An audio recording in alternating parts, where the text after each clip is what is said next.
Survivor specialist Phil and Will are back, and today we're doing our first fantasy game of the season, of season 34 Game Changers. We're doing the Bootlist game. You know, the original Bootlist challenge. It's the Bootlist challenge. Sorry, I got to call it a challenge. Whatever. Bootlist game, Bootlist challenge, whatever you want to call it. I guess it's a game, whatever. But so what we're doing here is we're going to have Vaughn Stewart, who donated. I'm hearing myself. Where am I hearing myself? Sorry, I have the video off. Start playing. Well, if you could really stop, that would be phenomenal. I know, it was totally in your head too. I was like, maybe I'm just going to let this go and see how confused you get. I couldn't talk, but we have Vaughn Stewart. You took away from the intro, Vaughn Stewart. We have Vaughn Stewart, who donated for our Kickstarter campaign. We really want to thank him for that. He donated the $100. He's on here. He's going to be getting a buff, and he's also getting to read out his boot list. This will be interesting to hear what he's got to say. So you guys get a third perspective instead of just Will and I rattling off things you've probably already heard for the last 3 weeks. Yeah, and our boot lists are usually terrible. So maybe Vaughn will have like the right idea. And, you know, Vaughn, you might win another buff from That's the plan. Yeah, that's the game plan. Yeah. And I think we got to talk about Vaughn's shirt right off the bat because it's an awesome shirt. Thank you. Yeah, this is actually for any eagle-eyed listeners or viewers out there, this is actually Zeke's pregame Game Changers shirt. So if you Google Zeke Smith Game Changers, it's likely probably the fourth or fifth Google image result. It's from Chubby's. I'm not sponsored by them, but if you want to pick up your own version, I'm sure they have a website. Yeah, we should now send this to them and ask for money for advertising them. Yeah. There you go. Yeah, force them to give us some money. That's the only way we're going to get sponsors if we just do it that way. It's a little bit of a spoiler alert, though, that I don't have Zeke as the first boot because it would be a little bit rough if I wore his shirt and then had him out early. Yeah, Zeke. We'll get to Zeke, but I kind of worried. I am worried about Zeke, but still dig the shirt nonetheless. Fair. Okay, so I think we have a lot of new listeners and subscribers who haven't participated in one of our fantasy games because we usually. I don't know, Millennials vs. Gen X, we got like Adam was so great in posting about us on Reddit. We got the interviews, so people started finding us more. So we just want to be really clear about the rules and how it works. So you just make a boot list from 20 to 1, and you use each person once, and then your score is calculated by taking the difference between where the player really placed and then where you had that player in the boot list. And you don't want points. It's like golf. The person with the lowest score wins. So let's say you have Tony winning, in, you know, that's first place, but he actually goes out 20th in last place. He's the first boot. You would get 19 points because that's the difference. You don't want points again. And yeah, the winner will get a buff. We also do a prop bet game, which we'll do probably this week or next weekend or something. You can win another buff. And we're doing something special. We'll double the number of buffs if we hit 100 5-star reviews on iTunes. So there's a link in the description to our iTunes podcast. If you leave 5 stars, you don't have to type something, but if you want to type something, you can go for it, and we'll double the buffs. So yeah, Bill, what do you got? Was that clear? Can people get that? I think that was pretty clear. And so and just comment on YouTube.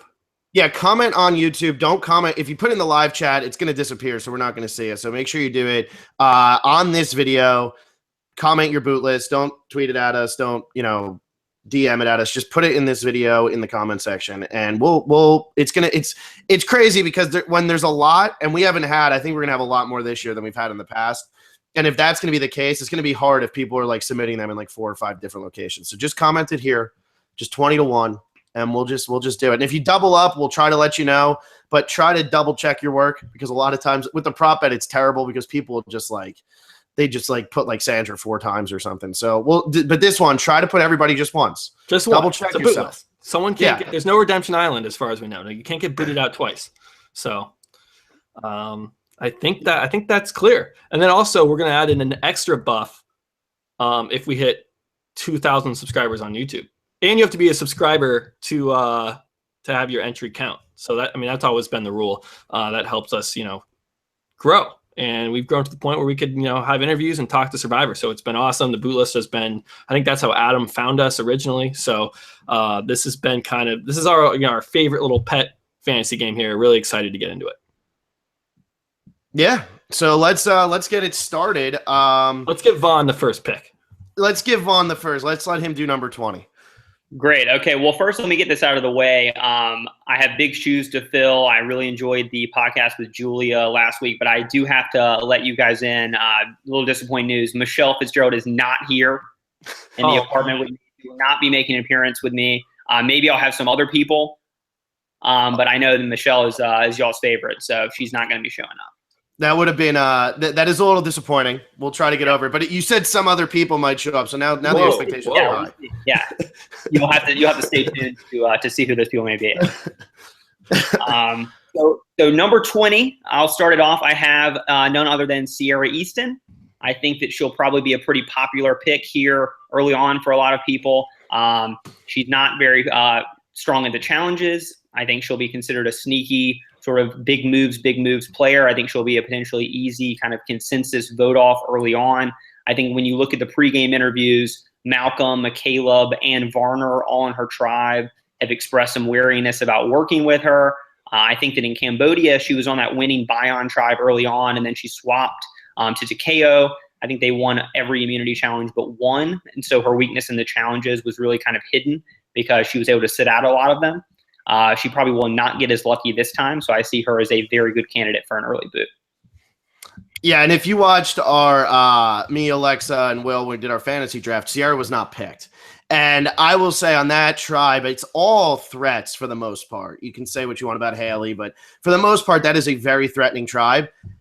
I have Sierra at 20 as well. I just don't see it happening. She's like weak, but she's also scary because she's like a really good game player. And I think in the case of somebody like Sandra might have a better chance to stick around past the first boot because people might say, look, we're not going to let Sandra get to the end this time. We're going to have a chance to get rid of her. Sierra, on the other hand, if she could start sneaking her way into the game, she might be able to make some moves because people aren't going to try to get rid of her. Just because she's a winner or something. So I think somebody like Sandra actually does have a little bit of a chance to stay over Sierra, especially because people might want to use Sandra as a shield. So I got Sierra at 20 as well. Yeah, this works. I'll go 20 and 19 here. At 20, I have Sandra just because I think it's it's kind of a perfect place for Sandra to go if she look, she's won this game twice. I don't think she can win again, and she's not good at challenges, and it's like when I looked at doing my boot list, I'm like, all right, let me look at the people who are big threats, but also suck at challenges. And Sandra sticks out like a sore thumb. Sierra does as well. So I have Sierra at 19, but those are my top two. And I have Sandra on my fantasy team. So it's also me hedging a little bit. Like if Sandra goes early, my boot list won't take a big hit because I have her at 20. But if she goes really far, screw the boot list.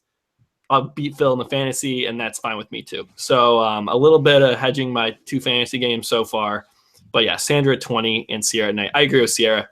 Why would you want to work with someone who is just all about big moves and strategy and really brings nothing in challenges? So I really hope Sandra gets 10th place so that it does no good for you either way. I mean, it's pretty good. That could be good. It's not terrible, but I mean, if you have the person who's 20 in your boot list win the whole thing, that's detrimental. So I think 10, that'd be fine. I'd actually take that because Sandra was my fourth pick. So that's fine. Fine. You win. Vaughn, who do you have at 19? I've got Jeff Varner at 19, continuing with the theme of people he's played who are sort of strategically considered a little bit sneaky and slippery, but people who are not going to be challenge contributors. I think that Varner's game will be on everyone's mind because they've recently seen Cambodia.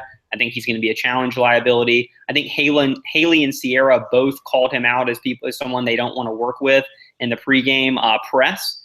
And I think it's also not a coincidence that of the three people we've mentioned, they're all in the same tribe. I really think that's the weaker tribe physically. The men, I think, on the two tribes compare somewhat similarly. You've got, I guess, Caleb Varner, Malcolm Tony, and Troyzan, and that compares probably favorably to the Nuku men. But I think the Nuku women are way stronger. They've got, Andrea, Debbie, Sarah, Sierra, and a newly svelte Siri. Yeah. And that I think that they're probably going to win at least one, if not both, of the pre-swap immunity challenges. And I think that Varner, Sandra, and Sierra are all three likely targets. And I think what makes this very difficult, especially, we all know that there's going to be a 3 tribe. Jeff said it. 3 tribes is coming at 18. So we're going to have 3 tribes right away, which makes this even harder because like you can't even just say, well, if this tribe loses 2 or 3 challenges, these are going to be the 3 people who go. Because if Nuku wins and wins the first one and then Mana wins the second one, you got to just like you're not going to be able to sit there and say, oh, well, Varner's definitely going to go third if that other tribe loses again because, 3 tribes. So I'm so biased for Jeff Varner. I am praying that he makes a jury this time at least. My God, the guy, like, he was so great in Australia, doesn't make the jury, gets forgotten, comes back for second chances. I'm really praying he goes further. I have him way, way further down in my boot list just because I think wishful thinking. So my 19, I have Debbie, and then my 18, I have Sandra. 19, I put Debbie because when we did this podcast with Julia, she just kept on saying that Debbie was going to have a really hard time finding friends on this tribe. And she might not be all that threatening, but she talks a lot. And that could really hurt her in a game where you have people like Suri and JT who they want to work with people that they can trust and that they know will like always have their best interest in mind. Debbie is just going to start talking and talking and talking, and her and Ty really didn't get along all that well either. So I just don't like where her position is, especially if they lose. They might just say, let's get rid of her before she can mess anything up because she's probably going to come out on fire. And then at 18, Sandra, I mean, I just don't see how she makes the merge. I just don't see it. So I'm putting her at 18, kind of like I could see her getting 15th, but I don't see her getting like 6th or 7th place this season. If she hits the merge again, that's just like great. Like that just means like either her tribe won a lot or she just is that good. And which I think she is that good, but it's just going to be so much harder this season. It's going to be really, really, really tough. It's going to be almost impossible. But yeah, going back to the Debbie thing, for anyone who hasn't watched we just went through the cast with Julia from Korong. The link's in the description. We were like struggling to find anybody Debbie could like really gravitate to. And I think we landed on Brad eventually, but it took a while to like really find someone that maybe Debbie can find a spot in that tribe. So I have Debbie at 18, and then I have Varner at 17. So both people you guys have already mentioned. I'm sorry, Phil. Varner it's because of the recency. Like he was playing so hard in Cambodia. Everybody saw that. And then, I mean, he says he got in shape, but really, how in shape is Varner going to be? He doesn't look like he's in shape. You got like Malcolm, Ozzy, JT, Tony, Brad. It's like he really Troy's in. Even Ty is like pretty strong at those challenges. Like, is he the weakest male challenge-wise? Yeah, I would say, yeah, like I would say like 100%. Yeah, so even if he is in shape, he's still definitely good. Oh, go ahead. I was just going to say Zeke is deceptively good at the challenges. That would be the only other person you would maybe mention as someone who's weaker than him. Yeah, and I mean, I'm sorry, Phil. That's all. I mean, I got him at 17 just because it's it fits right in with like not really going to help in challenges. Also, could ruin my whole game. They were also talking about, though, in like all like the preseason cast stuff, like this is going to be a different season. People aren't going to be voted out just because they're weak, and people aren't going to be voted. These people are going to be voted out for way different reasons because the game is going to be so much different this time around. So I actually think Varner is not threatening. Yeah, has the game changed? Is that what you're saying? The game, yeah, that's why they're all here, right? Because they all changed it. But I really do think like Varner is so unthreatening. Yeah, they just watched him play, but he got 16th place or 15th place. Like he didn't do good. He just talked a lot. So I actually think he didn't do well. Thank you, Will. Thank you. Cannot wait to not. Yeah. Thanks for correcting me. Anyway, Vaughn, who do you have at 18 and 17 since Will just jumped way ahead of you? Well, I'll go ahead and knock out Sandra, who I have at 17. I also am not very bullish on her chances. I think that, she was able to last so long in Heroes versus Villains because no one really respected her Pearl Island game despite her winning. I think that she has a very well-suited game to win a second time. But I think that she does not have a very well-suited game to win a third time. She's going to be on everyone's radar. I think that, probabilistically in terms of filling out a boot list, I think her downside is first boot and her best case, sort of her ceiling, is probably maybe early jury. I think the best thing she has going for her is probably the presence of people like Varner and Suri on her tribe who could maybe take some early bullets for her if that tribe ends up losing. But I do have her at 17. So I agree with you guys there. At 18, I have Caleb. I'm ranking Caleb low because I really think that his ceiling is really low. I don't think he has much of a shot to make it very far. I've been very unimpressed by his pregame interview. I mean, his sort of hate on Sandra aside, he just really does not seem to know the game very well. Julia, on this very podcast, talked about how unstrategic he was in Co-Wrong, which we kind of already figured. But I think what was interesting, she said, is that his social game was so poor, because I think he really kind of got a hero edit in Co-Wrong. But she was talking about how he just incessantly couldn't stop talking about Big Brother. And I just really, this is basically, ranking him 18 is basically me just saying I don't respect his game and I don't think he's going to go very far. And I think he could easily find himself on the wrong side of the numbers in a kind of a post-swap situation and not be able to come back from it. And I think also in a season of super fans, Julia was talking about how he was really resistant toward talking strategy. And I think that's not going to be something that on his tribe we're going to tolerate. Yeah, and I actually think I have him at 17, and Julia opened my eyes to Caleb a lot. I mean, I picked Caleb in our fantasy draft because I figured, okay, like here's a big, strong guy, not threatening, didn't get far in his first season, seemed like he really fit in with the beauty tribe. But then like it seemed like we just didn't see 95% of what Caleb was doing. And we didn't really get to see anything except his relationship with Ty because they wanted to build Ty up as sort of a hero, at least in the early part of the game. So Caleb got this really good edit. I actually think Caleb, if that tribe loses both challenges before the swap and Sierra goes first, I actually think Caleb has a good chance to go second because he won't talk strategy and because that might make somebody like Tony, somebody like Sandra, somebody like even Varner say, wait, why won't this guy talk strategy? Now I'm nervous about him. We need to get rid of him before he just goes, wins all the challenges, and is just sitting in the final three for no reason. Yeah, but I also see Caleb, and I see what you guys are saying. He's not very strategic, but on a season with so many threats, it's like right when you get out there, people are going to want to take out threats, and it's like Caleb's that person that you can say, hey, look, we can get rid of Caleb whenever. He will probably work hard at camp. He's good in the challenges. I mean, from what we didn't see that much, but he's a big guy. I don't know why you really would want to oust Caleb, especially if he's just say, hey, I'll vote with you. He'll be in the majority. He's not going to make any big moves. He's not going to pull anything on you. So if that's the case, I kind of say, hey, I like Caleb. I'll get to Caleb when I get to him. I have him way further down than you guys. Okay. I mean, that's kind of our first kind of, I mean, we all had Sandra pretty high. It sounds like Sierra too. I know you have Varner lower, Phil, but it's good that we're starting to disagree because at the top we have pretty similar lists. We do. The only one Vaughn hasn't said Debbie yet. So yeah. So really, otherwise we're all pretty much on the same page. I'll rattle off my 16 real quick. I have Suri, and I don't know if this is gonna like make people like a little surprised, but I really didn't know what to do. I was confident in like those bottom three. Caleb was like a little bit of a stretch, but like Suri, I think could change your game. And I think I had said in the fantasy draft thing when Alexa picked her way too early, I think I had said, hey, you know, Suri, like they might have forgotten about how good she was because her heroes versus villains game wasn't that good. But the more I think about it, everybody knows who Suri is. Everybody loves Suri, and everybody saw what Suri was able to do in Fans versus Favorites, what she was able to do in Exile Island. I don't think anybody's going to give her a chance. Again, I just don't think they're going to give her a chance to get her game going because I think that it's just going to kill them if they do. And she's a challenge stud, though, right? Well, that's what Vaughn said. She said she's ready to go. She's a challenge beast now. She looks great.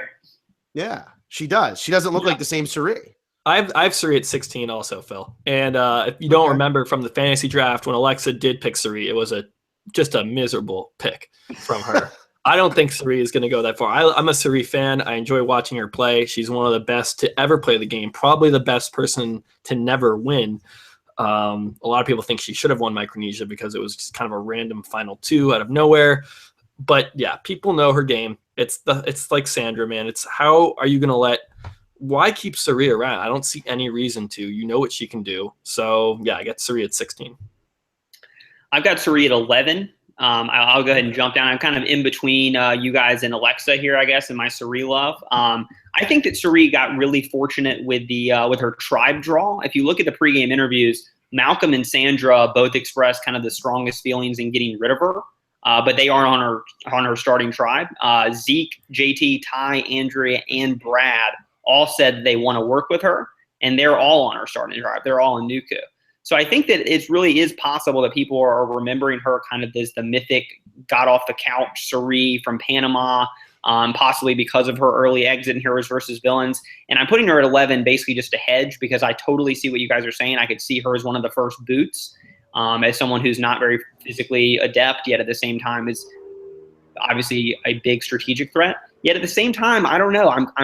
I could really see some Suri magic hitting. I could see her surviving to the merge, pulling some of her old tricks and making a deep run. So putting her 11 is kind of my way to hedge my bets.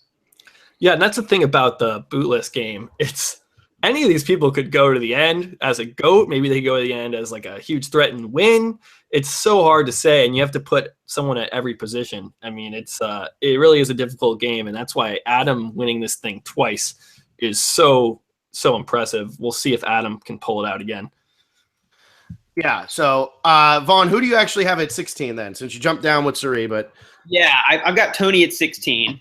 I think he obviously has probably the largest target on his back of anyone. I think he's likely to survive the first few boots because he is going to be good in the challenges, but I think he's an obvious target in kind of a late swap or early merge scenario because I think he's going to be up to his usual shenanigans, building spy shacks. I think in Cagayan, he played an amazing but frenetic game, and I don't think that kind of game is well suited to a repeat performance. I do think he could surprise. It's hard to count him out because he did win Cagayan despite all the odds.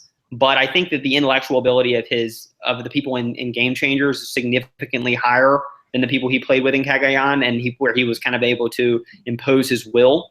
And I think this time there are going to be a lot more people that know what they're doing, and I could see him being an early threat or an early boot. Yeah, and I have Tony at 15. So I pretty much completely agree with everything you just said. I think Tony is going to be almost I think he's going to be able to survive that maybe that first boot, that second boot. He's going to be able to pull out his bag of tricks. He's going to play so hard to try to overcome this. But like you said, all of these people know exactly who Tony is. He is number one target right now. Him and Sandra, I think, are tied right now in terms of who people want to be the first boot. And you look at the type of game he's going to play, people are going to look at him and be like, he's just still too aggressive. And you can only make so many moves when you're going to be on the wrong side of the numbers the entire time. I don't know who would want to work. I guess there's a few people who want to work with Tony and said so. But I just don't see him going much further than maybe first boot at the merge, something like that. So putting him at 15 is kind of he could be the first boot. He could also get to the merge and then just be booted there. I don't see him getting deep into the merge because he's not really that good at challenges, really. He didn't do all that well in challenges in Cagayan. Yeah, I mean, not at the individual ones, but definitely he's a big, strong guy who can lift in some of those tribe challenges. But I see what you're saying. I agree with both of you. I have Tony at 14, so I'll talk about him, then get to 15. But, I mean, I think he might be my favorite survivor of all time. So I'm rooting for him to win. I'm actually rewatching Cagayan right now because he's so much fun to watch. It's insane. It's going to be near impossible for him to pull this off. I think Sandra's honestly more likely to win than Tony, just because he, like you said, who wants to work with Tony? The only reason would be to keep him around as a shield, just so if Tony's in the game, they're not looking at you, they're looking at Tony. So I could see kind of people gravitating towards him for that reason, but 14 is perfect where I got him. And then at 15, I have Troyzan. And Troyzan was my first pick on my fantasy draft. What? What? Sorry, that one literally just shocked me. I thought we were going to have I thought Troyzan for sure was deeper. Sorry. Go ahead, Will. Continue. Sorry. Well, he's a person that I don't really – I mean, I don't have a good read on Troyzan. The thing is, he played in 24. It doesn't sound like an older season, but compared to a lot of these people playing, we have 4 people from Koran, 2 people from Cagayan, 2 second chancers, 2 Millennials versus Gen X. So it's a lot of recent seasons. He's kind of in the older group, even though he played in One World. And we saw in Cambodia how that turned out. A lot of the people who were playing on the old school seasons just didn't go that far. It was harder for them to kind of integrate with their tribes. And I don't know how strategic he is. I mean, he had so many duds on his season. It's if you've no one to bounce your plans and ideas off of, we really don't get any feedback, anything in return of Troyzan.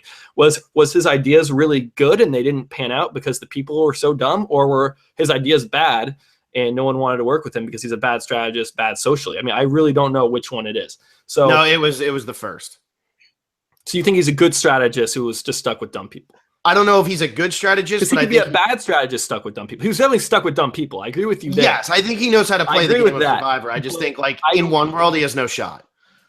Right, he had no shot, and I'm afraid that maybe people will just not. I don't know how he's going to fit in with everybody socially. That's my biggest fear for Troyzan, but he is definitely not as high on the radar as a lot of these people. So I could see him going far. And again, this is a hedge with my fantasy team. Like if Troyzan is the first boot, that will crush my fantasy team. But look, I got him at 15 on the boot list. That's only 4 points. I think you're just realizing your fantasy team sucked. No, we'll get to everybody in my fantasy team.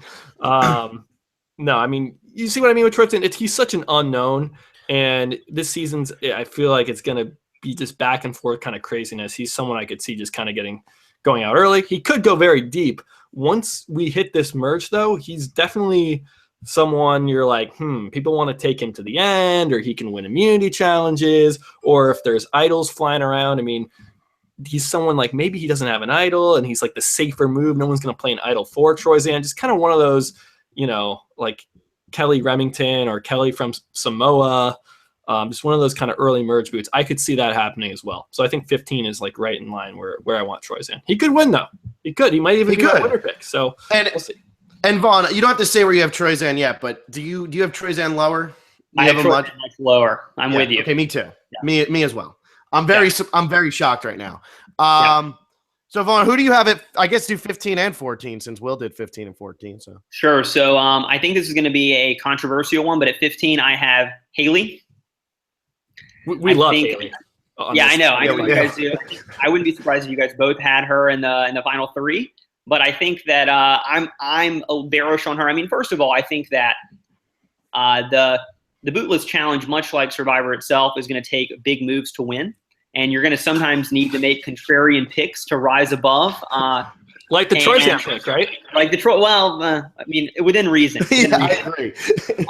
Yeah. And I think Haley's one of these. I mean, I'm going to have a few more contrarian picks that I think are going to go against the grain from what a lot of people I suspect are going to say. I think this conventional wisdom is that Haley is going to be able to play an under the radar game and make it deep and maybe kind of has some Wentworth-esque potential. I'm not buying it. I think, Malcolm said in a pregame interview that her head wasn't in the game.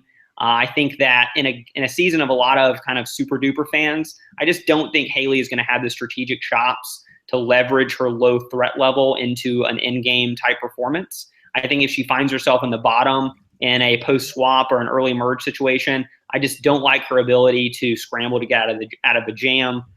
Shireen has said that Haley doesn't know the game very well, and even in some of her like pregame or pregame press, she didn't seem to necessarily know all of the players that she was playing with. So I'm not sure she's going to have a great read on who to trust and who not to. So I'm not buying Haley Ford. Sorry, guys.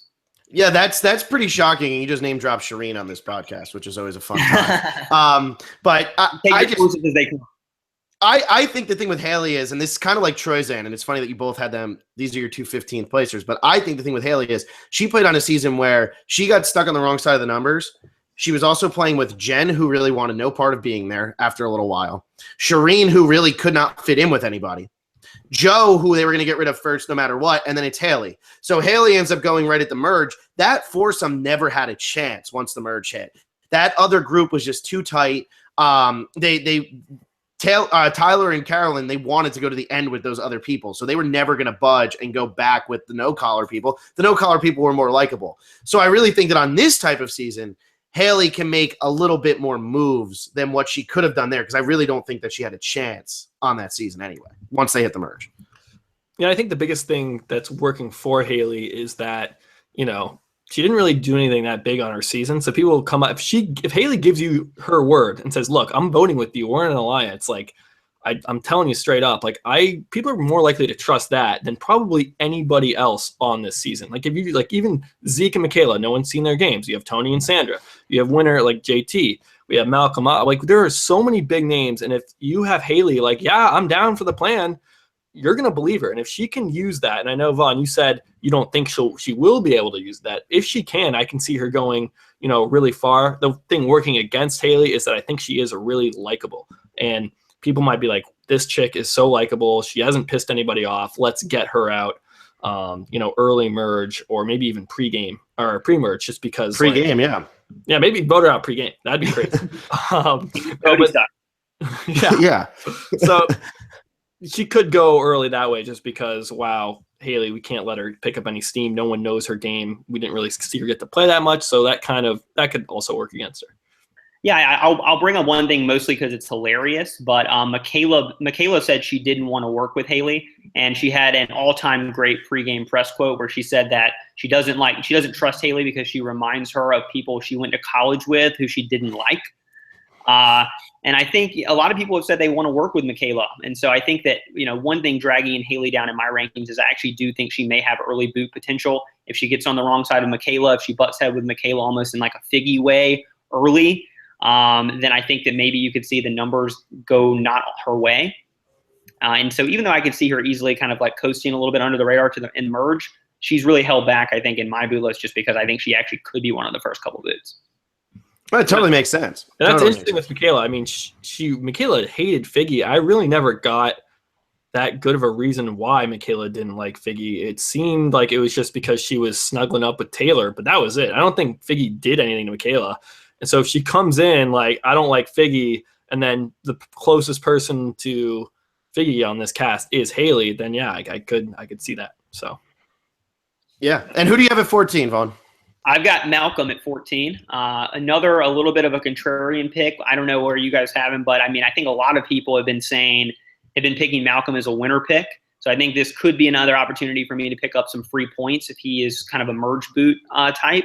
And that's kind of what I see him as. I think that people are going to recognize him rightly as one of the biggest threats out there. He's a triple threat. And I see him as kind of a golden boy merge boot. I think that he's also been, what worries me I think the most about him is that he's been reading into his own press a little bit too much, and he's been coming across as really cocky in these pregame interviews. And I think that once we get to the merge, there's just not a whole lot of incentive to keep him around. Yeah, I think Malcolm is somebody. It's funny that you said he's like a winner pick. I don't think Malcolm ever wins Survivor. I just don't see him as a person who can ever win this game. He's very much like Ozzy, who I have at 14. I have Ozzy at 14. Which I think will be a little bit, that might be a little bit low to people. But I just think this cast is too smart to let Ozzy hit the merge. He's so good at challenges. He would have won South Pacific had he made it. He was one vote away from winning Cook Islands. He had to get blindsided like crazy in Fans versus Favorites. Otherwise, who knows how far he could have gone if he could have won.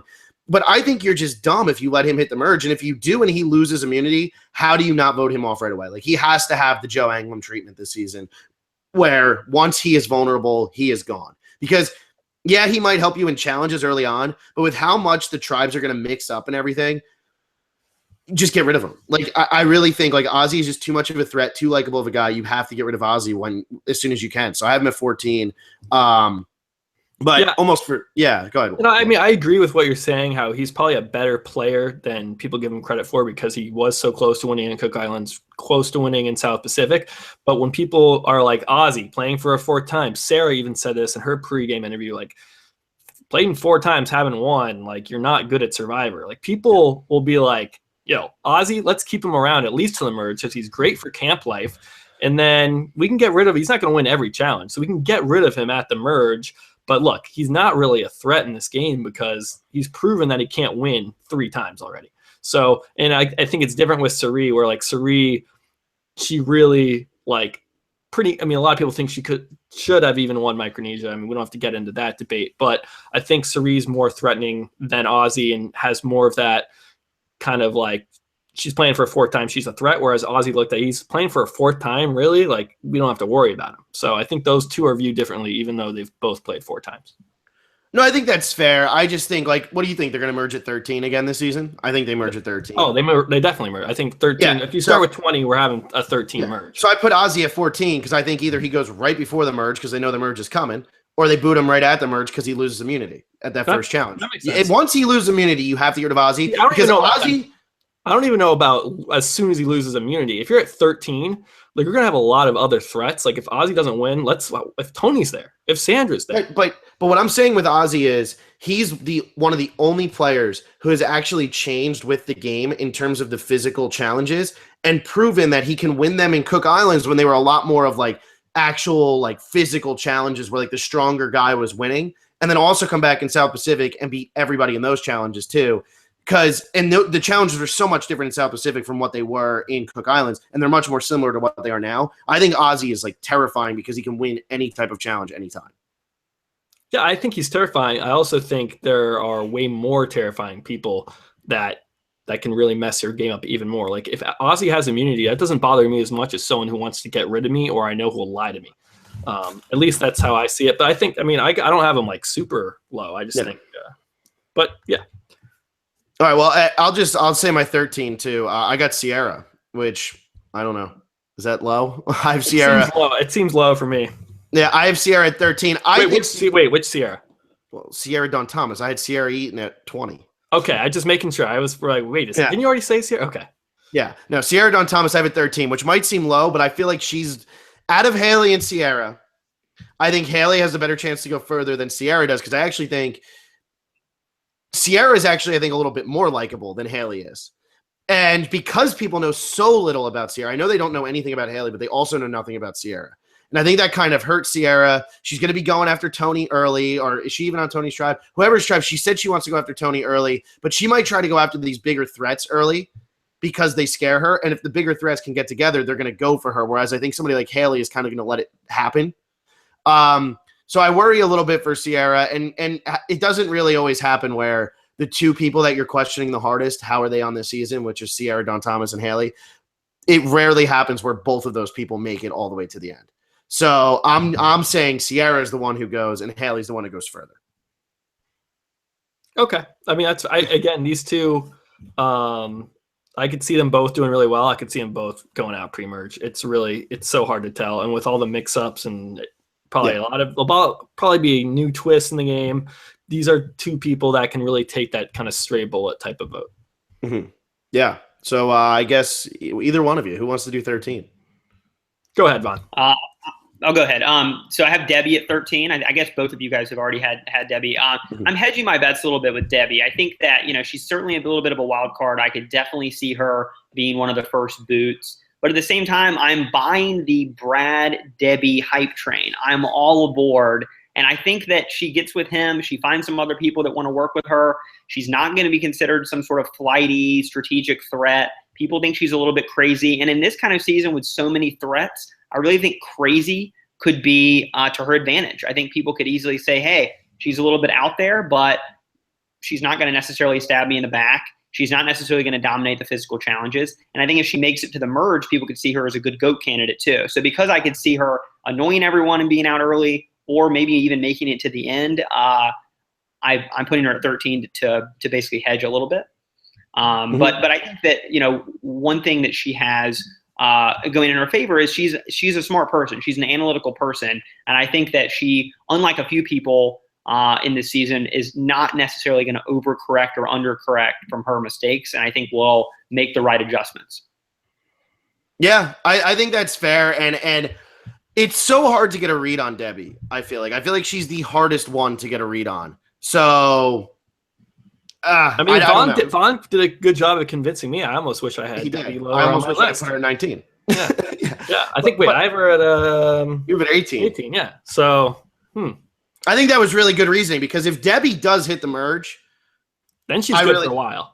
I think she's good for a while because unlike the other season where she was causing too much drama, I think she'll try to take a little bit of a step back, and nobody's going to look at her as somebody who can win. Man, I messed up, huh? I done messed up. But she could still be the first boot. She could. Absolutely. As anyone can be. Who do you got at 13, Will? I got Zeke, and I'm surprised nobody has mentioned Zeke yet just because he does have this big question mark on him. And if you're looking at Zeke and Michaela, which one is like more threatening as an unknown quantity, it's definitely Zeke. Because Michaela's so upfront in your face. Like, I think she tells it how it is. She's like really strong in challenges. She'll work hard at camp. She'll be straight with you. People like Michaela a lot. Zeke definitely has a little bit more of a strategic game.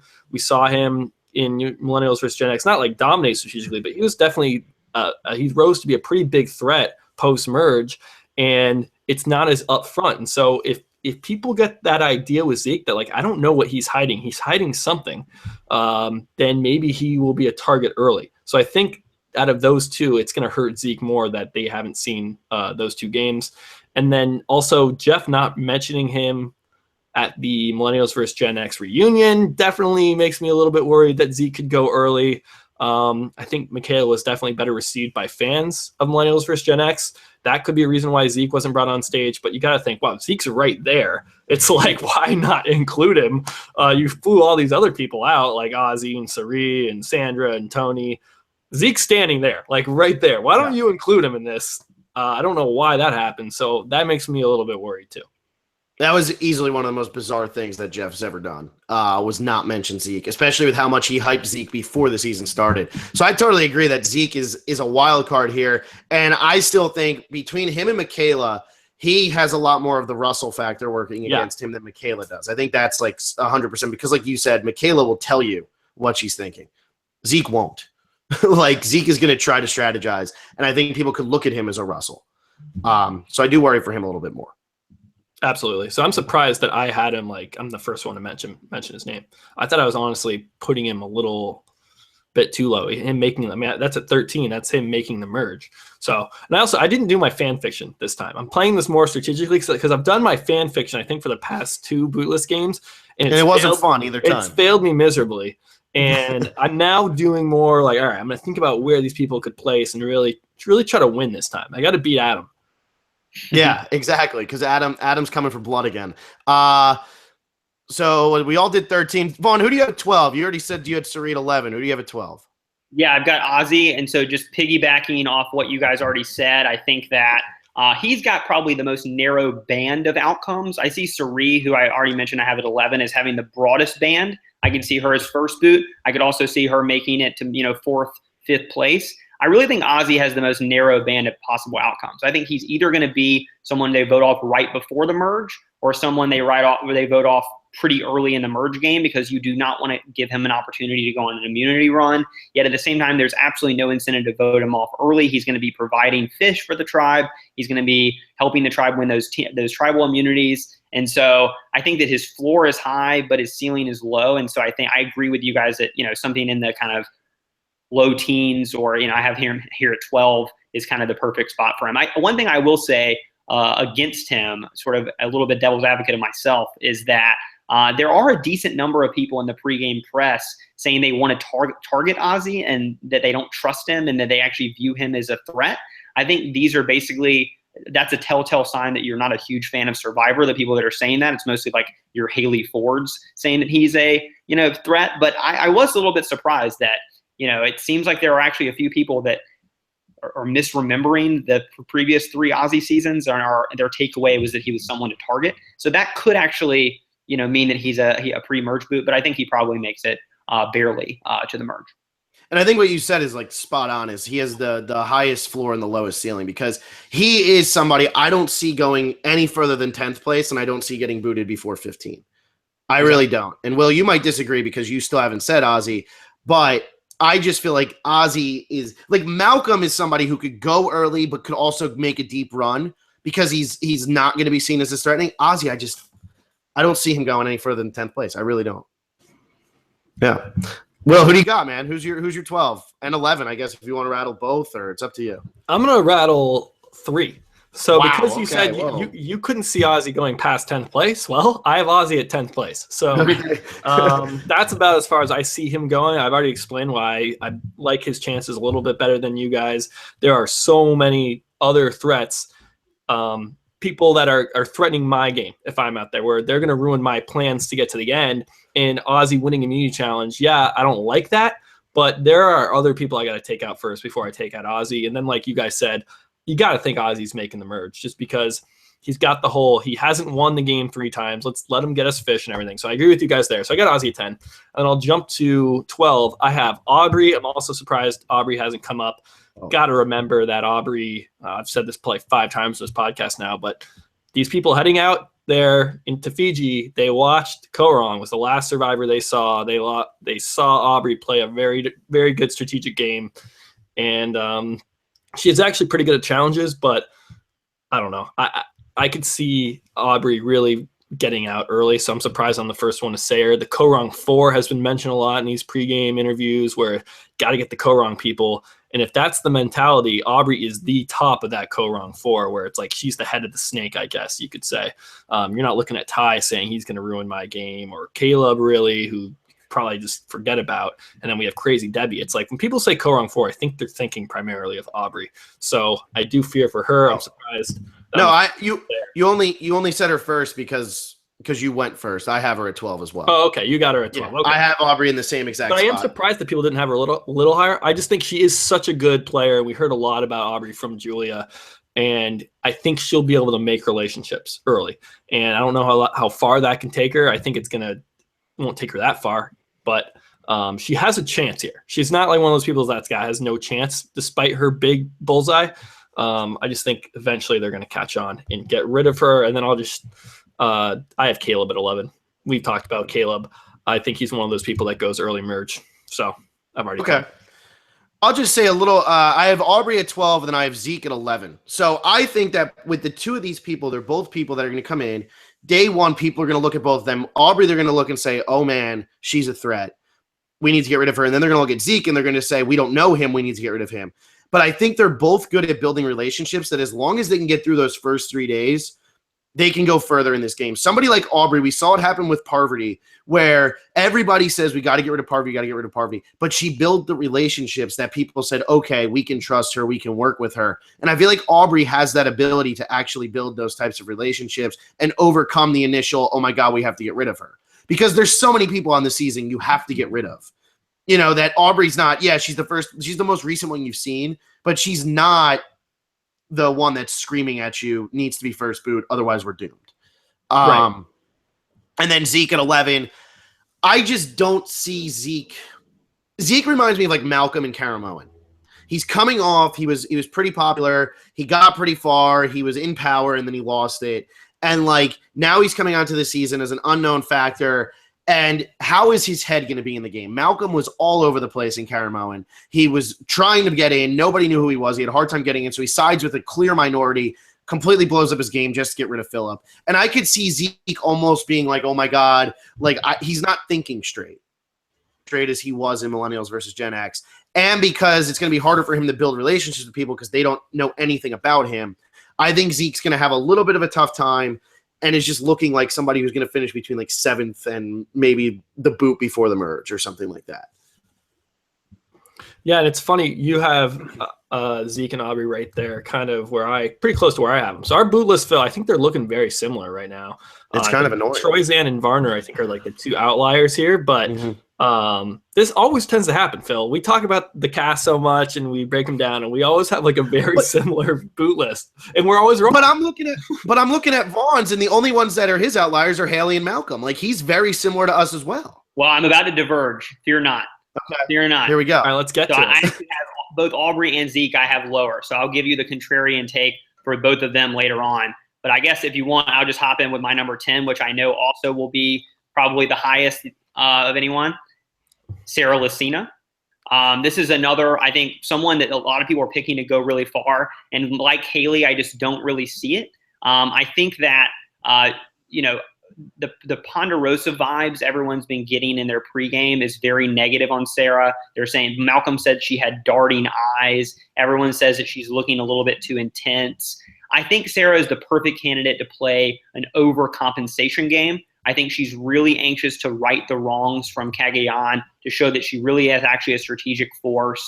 And I think that she can end up playing way too hard and getting voted out either early in the merge or maybe late, but right before the merge. And I also just don't think that she's going to come across as very likable. I don't think that she's going to have a very strong social game. I mean, not to get super political, but I don't know if you guys have taken a peek at Sarah Lucina's Twitter feed, but she is a very strong and outspoken conservative Donald Trump supporter. I think that could really put her at odds, not necessarily that she's going to be spouting her political opinions, but I just think the way she views the world is just not going to be on the same page as someone like Ty, who's going to be on her tribe, someone like Zeke, who are a little bit more free-spirited, a little bit more liberal-minded.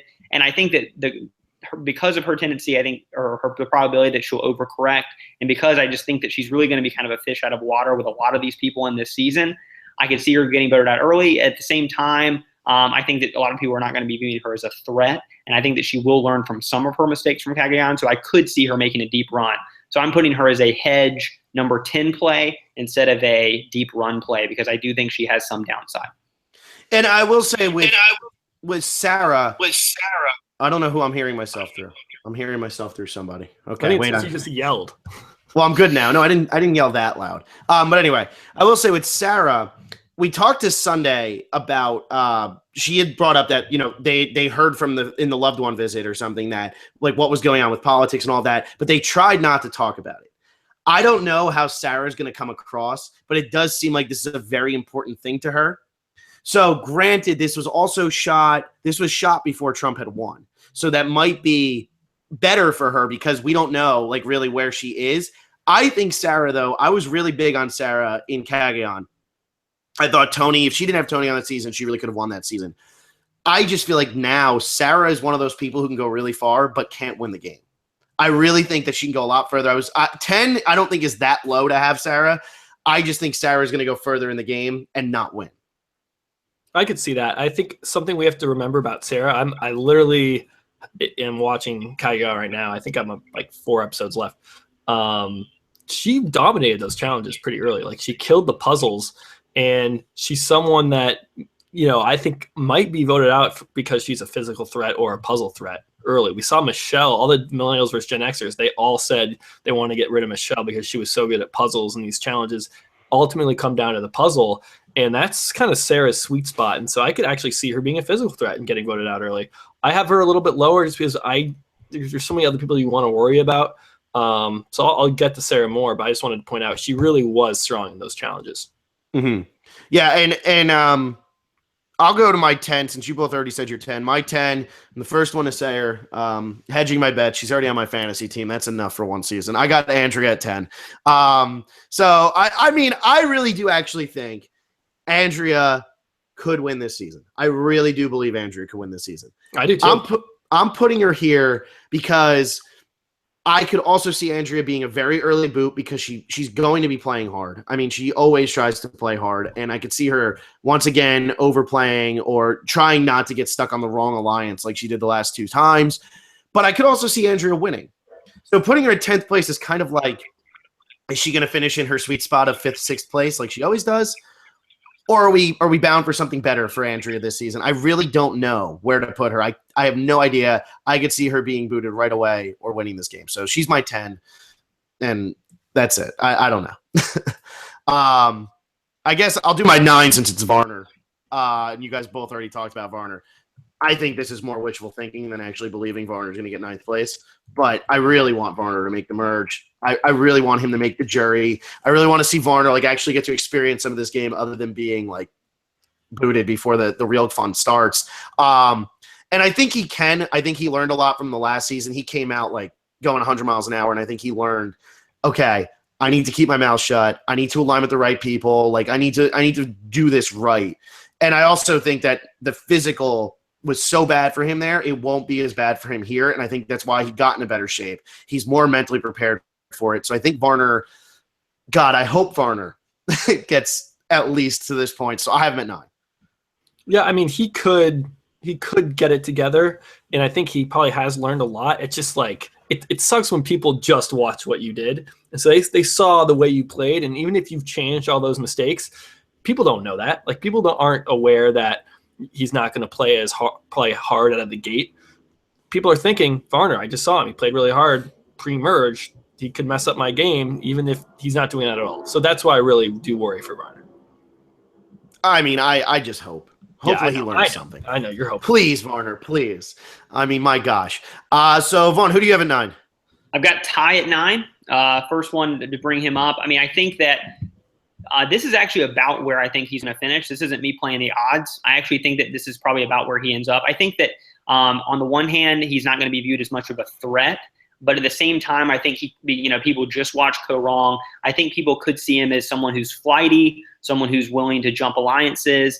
And I think that he's someone that in a merge situation, if he's on an alliance that has the numbers, but they have sufficient numbers to knock out one of their members of their alliance in sort of a voting block situation, I could see Ty being the one that people view as likely to flip and screw up someone's game. And also, I think that because he's not much of a strategic threat, because he's not much of kind of like a social player.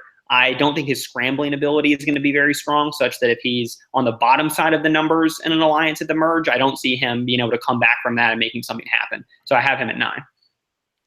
I think that I have Ty a little bit lower, and Will, I don't know what you think, but I think that Ty is one of those people who, almost like Debbie in Korong, where it was like, okay, we can't get rid of Julia this time. Let's get rid of Debbie. And I feel like that could be Ty here, where it's like, oh, we can't get rid of the person in his alliance. Let's get rid of Ty instead. Because he's never going to win. Ty is like, I think he has the least amount of chance to win this game going into it. So I don't know. I kind of agree with you where you putting Ty. Yeah, you could see him being someone who you don't think that he's going to have an idol necessarily. He probably won't be he'll probably kind of learn from his mistakes last time. I heard in a pregame interview where he said the number one piece of advice everyone gave him is not to be looking for idols all the time. So I could see him as someone maybe as a result who doesn't have an idol, and he's the kind of person where it's like, okay, well, we can't split the vote, so let's just like vote for Ty because he's very unlikely to be given an idol by one of his alliance members. Yeah. Yeah, the only thing going for Ty, and I'll get to Ty, is people just watched Korong. He got 0 votes at Final Tribal Council, and there are a lot of really strong people that can articulate their games and play hard. If you want a GOAT, Ty is there for the taking. So we'll get to Ty. Yeah. Who do you got at 9, Will? At 9, I have Michaela.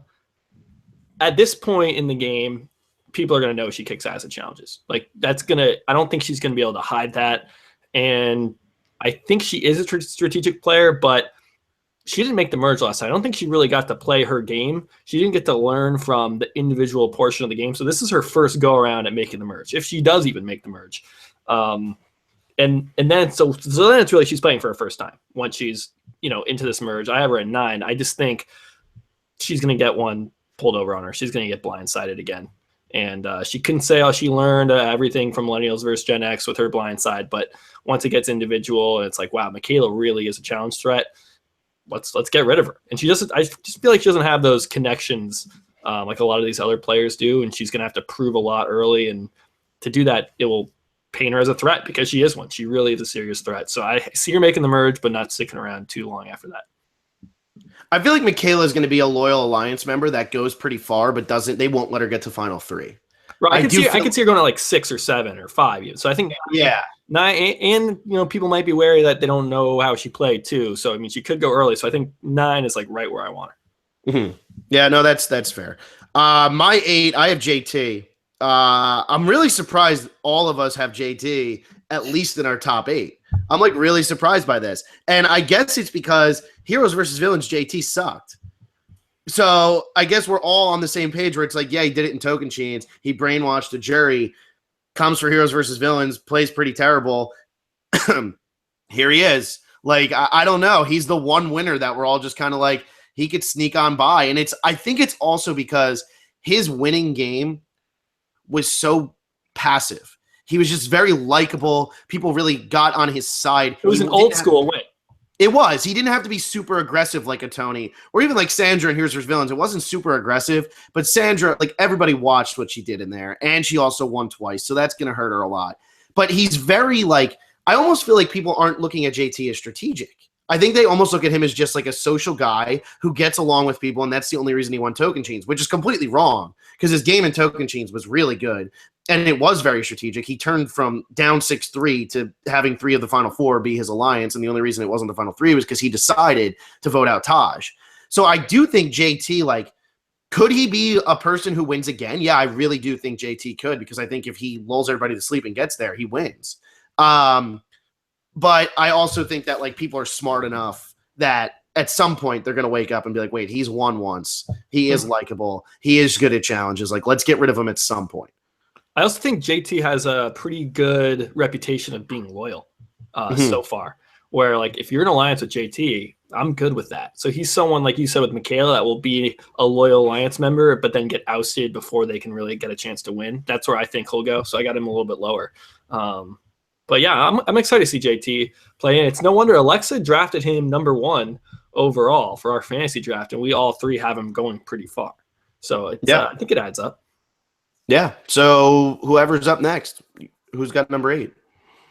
I guess it's me. So I have Michaela at 8 and JT at 7. I'm very much on the same page. So I just do both real fast. I mean, I agree. I think Michaela, a lot of people are saying they want to work with her. I think because she's the female returnee, she's avoiding kind of the Russell ghost.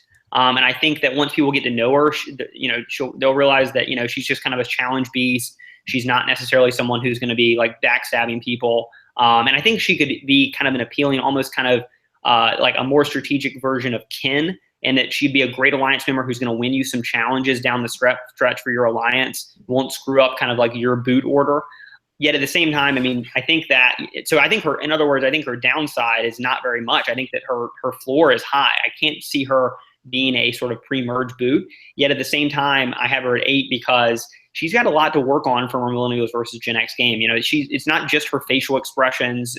It's also that, she came across as too much of a threat. I think Will said that, by the time you get to around the 8 spot, people are going to realize, whoa, like, even though she's a female, like, even though she's like not necessarily like Hercules looking, she's she's one of the more formidable challenge beasts in Survivor history. And they may not, if they don't catch onto that immediately, they definitely will by, about this spot, 8th place after the merge. So I see her going off, around that time, but I think that she does have a little bit more potential. She could make it to say something like 6 or something like 5. Mm-hmm. And then I'll just roll on into JT number 7. I agree with what you guys have said. I think that the JT really has a pretty big gulf between what he's actually capable of, what his game is, the quality of it, and what his perceived ability is. And that's really what I think Game Changers and returnee seasons are all about.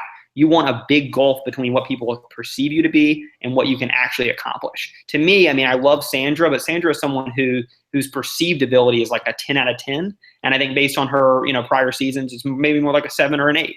But JT is someone who I really think has his actual ability in this game. I think he's one of the best winner evers. I'm not just saying that because we're both from the state of Alabama, but he's someone who I think could win.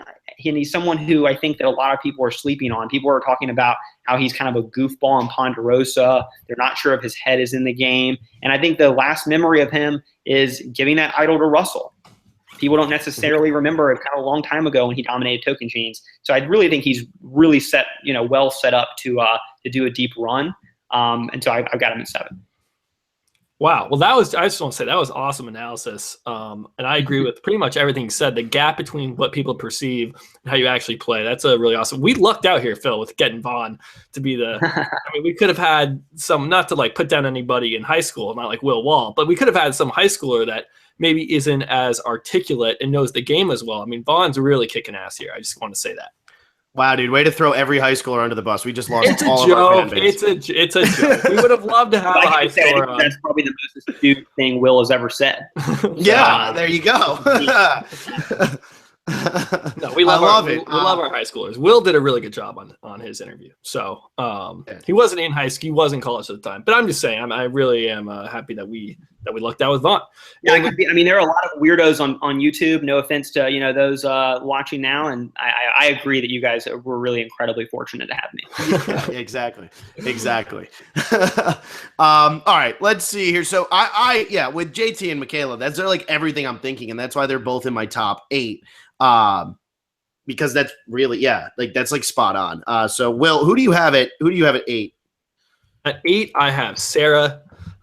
This is just middle of the road player. I could see her going pre-merge. I could see her making it to final 3 as a GOAT. I don't really see her winning. She's going to play hard. She has like this really upbeat energy about her. I could see people not really remembering Sarah that well, so you can trust her to a certain extent. But she's going to want to make a move. She's going to want to make a mark. Like, she got to the merge, was in the power position, and then completely blew up her game by she called herself the president, And so I think she is going to want to like leave this game having done something big. And once she does that, people are going to say, all right, time for you to go, Sarah. Time to pack up your bags. I know Jeff likes to say big moves, big moves, big moves. And we have a season called Game Changers. We're probably going to hear that a lot. But you look at the last few winners we've had, Adam, Michelle, even Jeremy, then you go into Mike, where there's amazing strategic play from all 4 of those people. Absolutely. But really, what are like these huge, big moves besides playing an idol? I wouldn't even say that's a big move anymore. It happens so frequently. I think she's going to play herself out of the game by playing too hard and right around, what is this, 8? That's right around where I think she will go. I almost feel like Sarah's going to be the villain of this season. I don't know if that. I don't know. I really do. I feel like she's going to come out. She's going to be playing super hard. She's going to have such a chip on her shoulder from getting like so destroyed in Kageon. And I mean, when she was in that power position in Kageon, she did become a little bit of a villain, and that's why she went home. And I really do think that like she could be the villain of this season and really want to prove something and end up getting to the end and getting third place. Like I really do think that that's possible with her game. I have her even lower than you guys have her still though. Like I still have her further down. I don't see her winning. I don't, but I really think that she's bound to go far in this game. So how many, just quick question, how many people have not been mentioned yet at all? Let's see. 1, 2. I think just two. Just two. Yeah. Yep. Okay. Just tossing it out there. Just saying.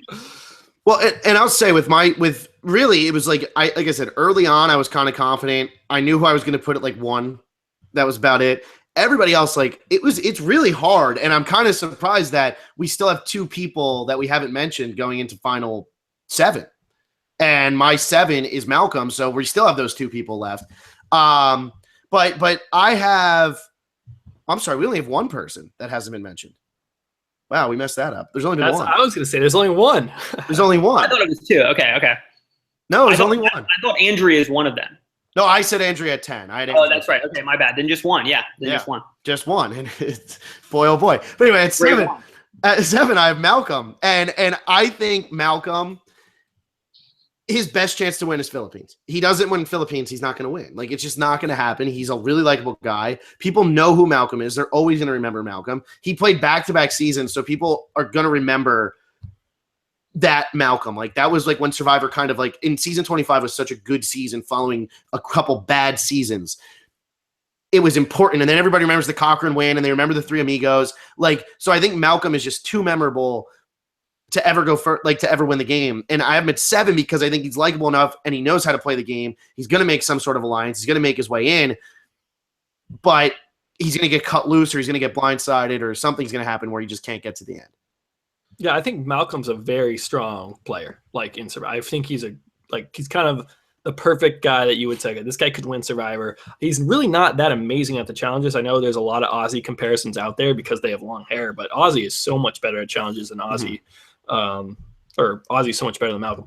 I have Malcolm at 7 too, so I pretty much agree with you. I can see him making a pretty deep run in this game.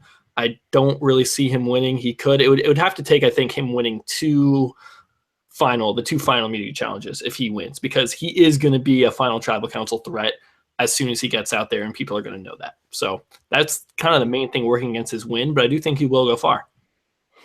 Yeah, I agree. I was surprised that Vaughn had him all the way at 14, but somebody has to. That's his big, it's his big move. That's his big move. Big move. I think a lot of people are going to have Malcolm go, really low on their boot list. And I think, it's an opportunity to kind of, hedge a little bit to kind of, short sell Malcolm, because I think he could be someone who's more like a merge boot and less like an in-game player. Yeah. Yeah. Could happen. Yeah. So who's I'll do my 6. I have Ty. I only put Ty at 6 because I feel like he's going to be a GOAT a little bit, but I do think he's going to get a stray bullet at some point. I think that he's somebody who can go early if like he just doesn't fit in, or if he's looking for idols, if he gets caught kind of doing the same thing he did for the beauty tribe. But at the same time, people know that they can just say, hey, Ty, come on. Like, come on, come with us. And they don't have to really worry about Ty ever he might try to strategize on his own, but he didn't think for himself in that season. He was always told what to do. Even when he didn't give the idol to Scott, that was because Aubrey. So Ty is very, I don't know. Ty, like I said, he has 0% chance to win coming in, I feel like. He's the only one I really don't see having any type of chance to win this game. 500 to 1? 500 to 1. I really believe that. So that's really all I have to say about Ty. I don't really have anything else. I mean, I agree. I think he's the only person entering this game as like a GOAT from day one. Like I honestly believe that. Maybe Caleb. Yeah, Caleb could turn around. I mean, people don't know Caleb as well as Ty. Like, we've seen Ty get to the end and lose. And has anyone gotten to the end, lost, and then gotten to the end and won? I don't think anybody's done that. We have Russell, I don't who think so. got to the end, lost, and he went back and lost. We have Amanda got to the Amanda end, did the lost. I mean, because Parvati went to the end and won and then lost. yeah. So I think once you get to the end and lose, it's pretty hard to get back and win. That's a good point. That's a good point. Well, and Ty's not going to be the one to do it. Yeah, I don't think What's so. up? It also applies to Aubrey. That's true. Yeah. Aubrey, I think, has a better chance to win She than might Ty. be the But I only, think, yeah, she might be the only one.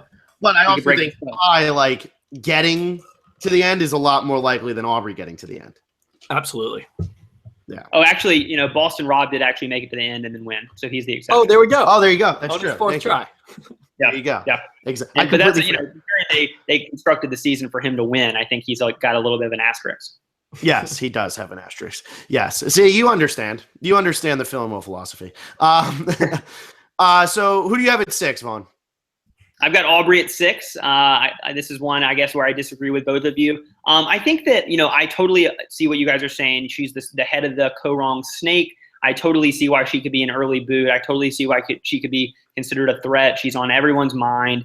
Yet at the same time, she's on that. If she was on Nuku, I may feel differently. But on that Mana tribe, you have so many threats. I think that she's deceptively good at the challenges, if you remember. I don't think that she's going to be considered some sort of physical liability out of the gates. When you've got to deal with the Sandras and the Tonys, and you also have people like Varner and Sari on that tribe, I think that she makes the swap pretty easily. And at that point, I think that relationships just set in and pregame reputation doesn't matter as much. And I think that she's just good at Survivor. Pretty simply, I think that she's going to be able to connect with a lot of people. And much like Debbie, as I said earlier, Aubrey is someone who I trust to fix the flaws in her game. Someone like Haley, I don't trust to do that, and that's why I have her kind of higher on my boot list. But Aubrey, I think, is going to be like, hey, my social game wasn't super great. I know I need to work on that. If I do, I can go far. So I see Aubrey as someone who they're not going to let get to Final Tribal Council because even though she didn't have a super strong performance last time, I think that she's going to be someone they said that's, people say, oh, she's articulate. She's going to be able to maybe, pull it home this time. So I see her as kind of like somewhere between like 4th, 5th, 6th, maybe 7th boot. Yeah, I think that's fair for Aubrey, and it was it's kind of funny though. Like she had the privilege of Julia telling her, "This is why I didn't vote for you," like, which is such a weird thing. Like after you see to have somebody be friends with you and be like, "Look, this is why I voted for my other friend instead of voting for you." So I think like that was pretty good to hear that from Julia because it's like maybe Aubrey will realize what she has to do. I just think I think you're spot on where she's not going to go too early because of that Mana tribe is so threatening, but at some point people are going to be like, "Oh, Aubrey should have won that first time. Why didn't she? Why are we going to let her get there again?" I agree. I just think that point's going to be later on. It's going to be it's going to be post merge, and I also think that this is a little bit of a contrarian pick because I do think a lot of people are going to think like, "Oh, Aubrey, huge threat, she's gone," and so I'm trying to get some free points on the back end too. Yeah. Mm-hmm. I like it. All sounds good.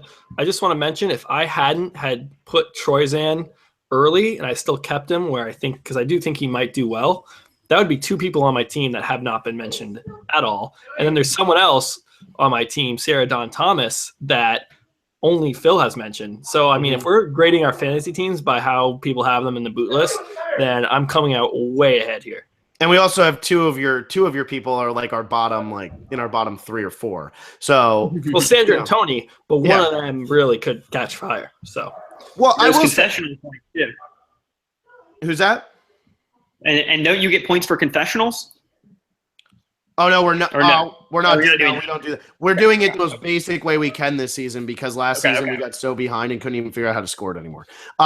Days lasted is like the main thing, and then that's like the main. Yeah. But for prop bet, we'll probably do something with confessionals, so that'll be Tony's. Oh yeah, absolutely. Will's team too. But I will say, when I said that there were 2 people left, I thought Troyzan was the other one. I completely forgot you had already said him because it was just so ridiculous. Oh, you didn't even. 15. So now are you realizing who it is?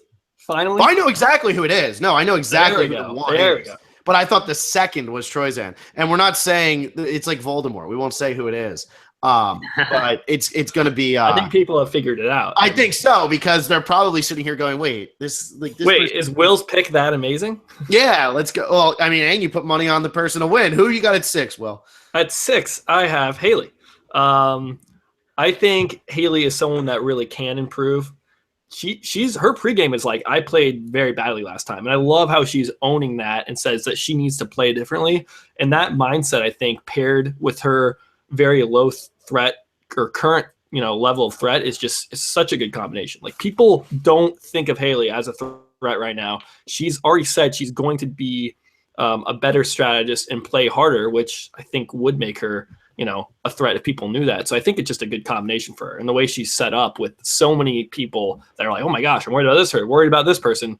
Haley, we'll wait till later. So I don't know. She is likable too. I said that will work against her. She could get 6th place. Let's vote her out before she can wiggle her way in the final tribal council. And I like where I have her. I think she can make the merge, and if she can pull maybe 5th, 6th. I don't see her winning, but yeah.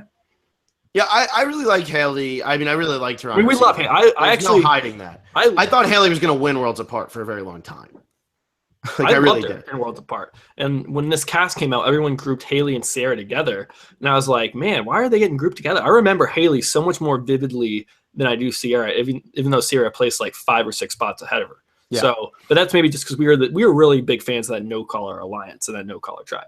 Yeah, I mean, deleted scene game too was on point. Best deleted scenes. Yeah, well, that's a good point too, and maybe that's why, because that was when I was still watching them. Her and Jen together had some great scenes that like were randomly thrown in, or like that weren't in this at all. But yeah, she's just likable, and she comes across. She when she speaks, she almost sounds ditzy and stupid, but then when she actually, like, when you listen to what she's saying, it's like this girl knows exactly what's going on. Her Constitution line was great. Yeah, so great. So great. That went over my dad's head so bad. He was like, what an idiot. I was like, Dad, no, that made sense. But all right, so I'll do my number 5 just for the because it's Michaela. And you both already said Michaela. Yeah. I really, really, really would love Michaela to win this season. Would love if Michaela won the season. The greatest blindside ever. Like, really, it was just so ridiculous. And I would love it if she turns it around and wins, but I just don't see it happening. What I feel like is going to happen with Michaela is she's going to get into an alliance. They're going to go far together, and then they're going to be like, this girl can't get to the end. And she's going to get 5th or 4th, end up like a Wentworth, or end up somewhere around there. I just don't see the way that she somehow gets to the final 3. She'd have to win all the immunities to get to the final 3. Yeah, I mean, I'm with you. I both said we think she's going to go. Wait, Vaughn, have you said Michaela yet? I did. I had her at 8. Yeah. So yeah, I basically I had her at 9. So 1 more. But yeah, it's pretty much in the same agreement. Where, like, we think she's going to become too threatening at some point, and she'll get voted off. Yeah. So Will, who you got at 5? At 5, I have JT, and the last one to say JT. This is someone we've talked a lot about, but it's like, I don't need to go into it. We've said we think his chances are pretty good to make the merge, and at some point though, they'll figure out, wait a second, we have a winner who won unanimously still left in this game. Like, we got to do something about that. So I think 5th place is like, okay, we'll let him go there. He's a loyal alliance member too, which I think will help him make it deep, but it just will prevent him from winning because he's so likable. Yeah, no, I agree. Like, how do you got to realize at some point, like, there's a reason this guy won the game and won it so easily. I mean, he beat Stephen Fishbach 7-0. That's got to register in people's minds. Mm-hmm. Everyone's a fan of the show. I mean, so they know that. Yeah, exactly. And a lot of these people just played with Steven, or not a lot, but some of these people played with Steven, or, know Steven pretty well. Just follow Steven. So, Vaughn, who do you have at 5? I got Troyzan at 5. I think that Troyzan is probably one of the most underrated players coming into the season. I think people tend to remember, that this is my island line, or him being dominated by Kim Spradlin. And though it was true that he was basically the only non-Kim player on One World that had any sort of gameplay ability whatsoever, but I think he's really perfectly well set up. I mean, I think that if you really had to come up with the perfect archetype of someone who can go far in a returnee season, you want someone who's physically strong, but not too strong. You want someone who is not at all seen as a threat, but actually does have a little bit of gameplay ability. You want someone who comes across as maybe a little bit weird or out there socially, but actually is surprisingly likable. And I really think Troyzan checks off all those boxes. I think in the pregame press, he comes across as kind of magnetic, honestly. He has charisma. I think it was Josh Wigler or Dalton Ross or one of those guys that said, like, I came out of my interview with Troyzan I came out of it a huge fan of his. He's actually kind of has a little bit of charm to him. He's a super fan, huge super duper fan. He, is wanting to come back desperately. He wanted to get on the show originally desperately. He knows the game inside and out. And I think that he's really set up to do insanely well in this season. I'm not sure he can win, but I see him going really far. I think he could be a really attractive GOAT for someone. And I think that his only downside is, as we saw in One World, if he's on the wrong side of the numbers, he may have a tendency to kind of get emotional or panicky again. And that's why, maybe his one downside is he may not have the killer instinct to make that one last move to make it to the end. I think. Wow. Whoa, why are you yelling? Will, you just yelled too there then. I didn't. I'm not yelling.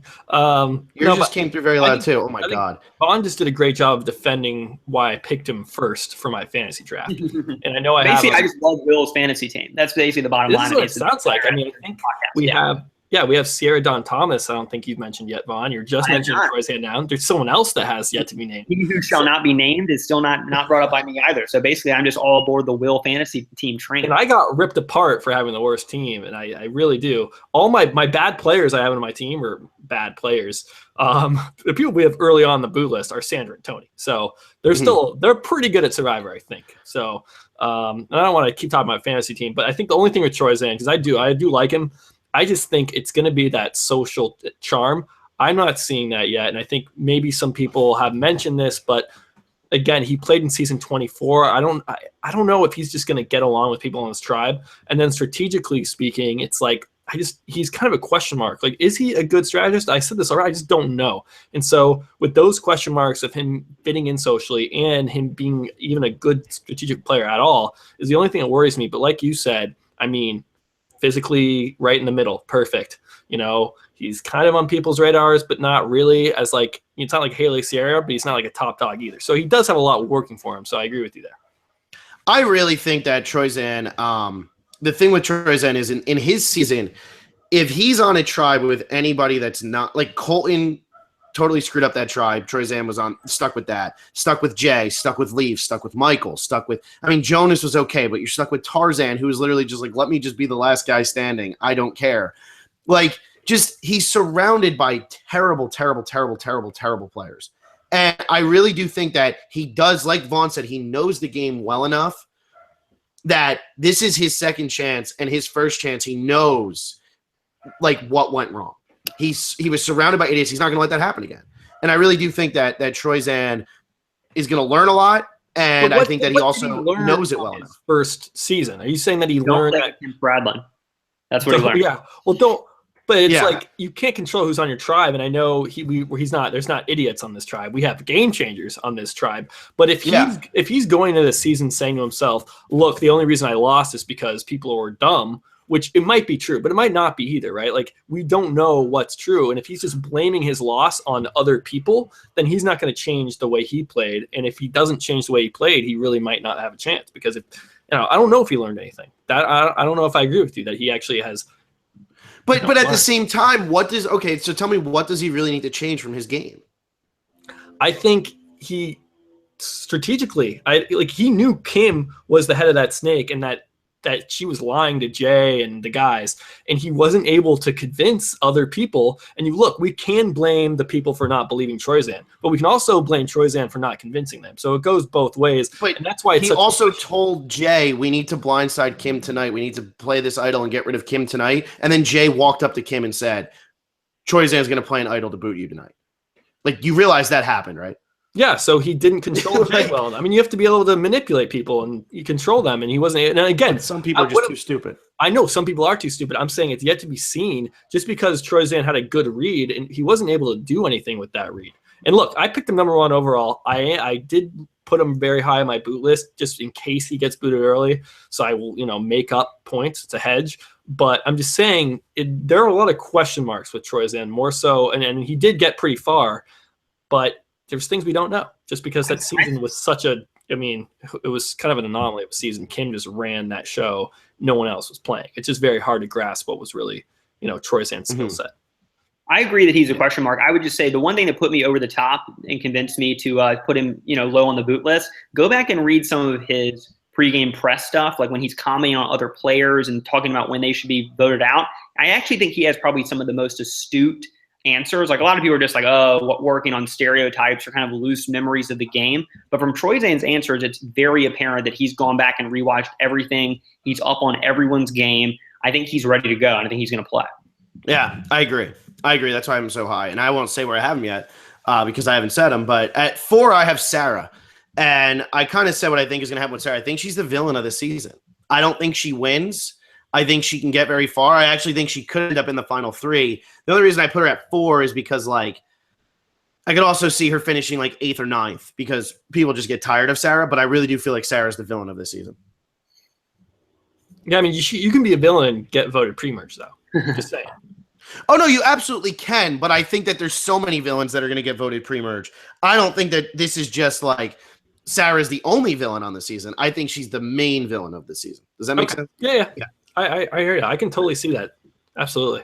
I think the worst thing Sarah has going for her is if Tony somehow survives those first few votes, and if he ends up on a tribe, either pre-swap or if he makes the merge with Sarah, and those two want to go after each other. Because, I mean, it sounds like from some of the pregame stuff, Sarah, no love lost there between her and Tony. I think she'll be ready to kind of show him up and prove it. And I think, as we've seen in kind of the history of the show, when you go into a returnee season with one person on your mind that you want to knock out, it usually doesn't end well for either party.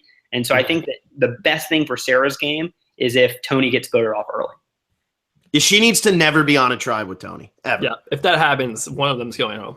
Yeah, it's going to be brutal. Like when that happens. Yeah. Be fun, though. It'll be a lot of fun.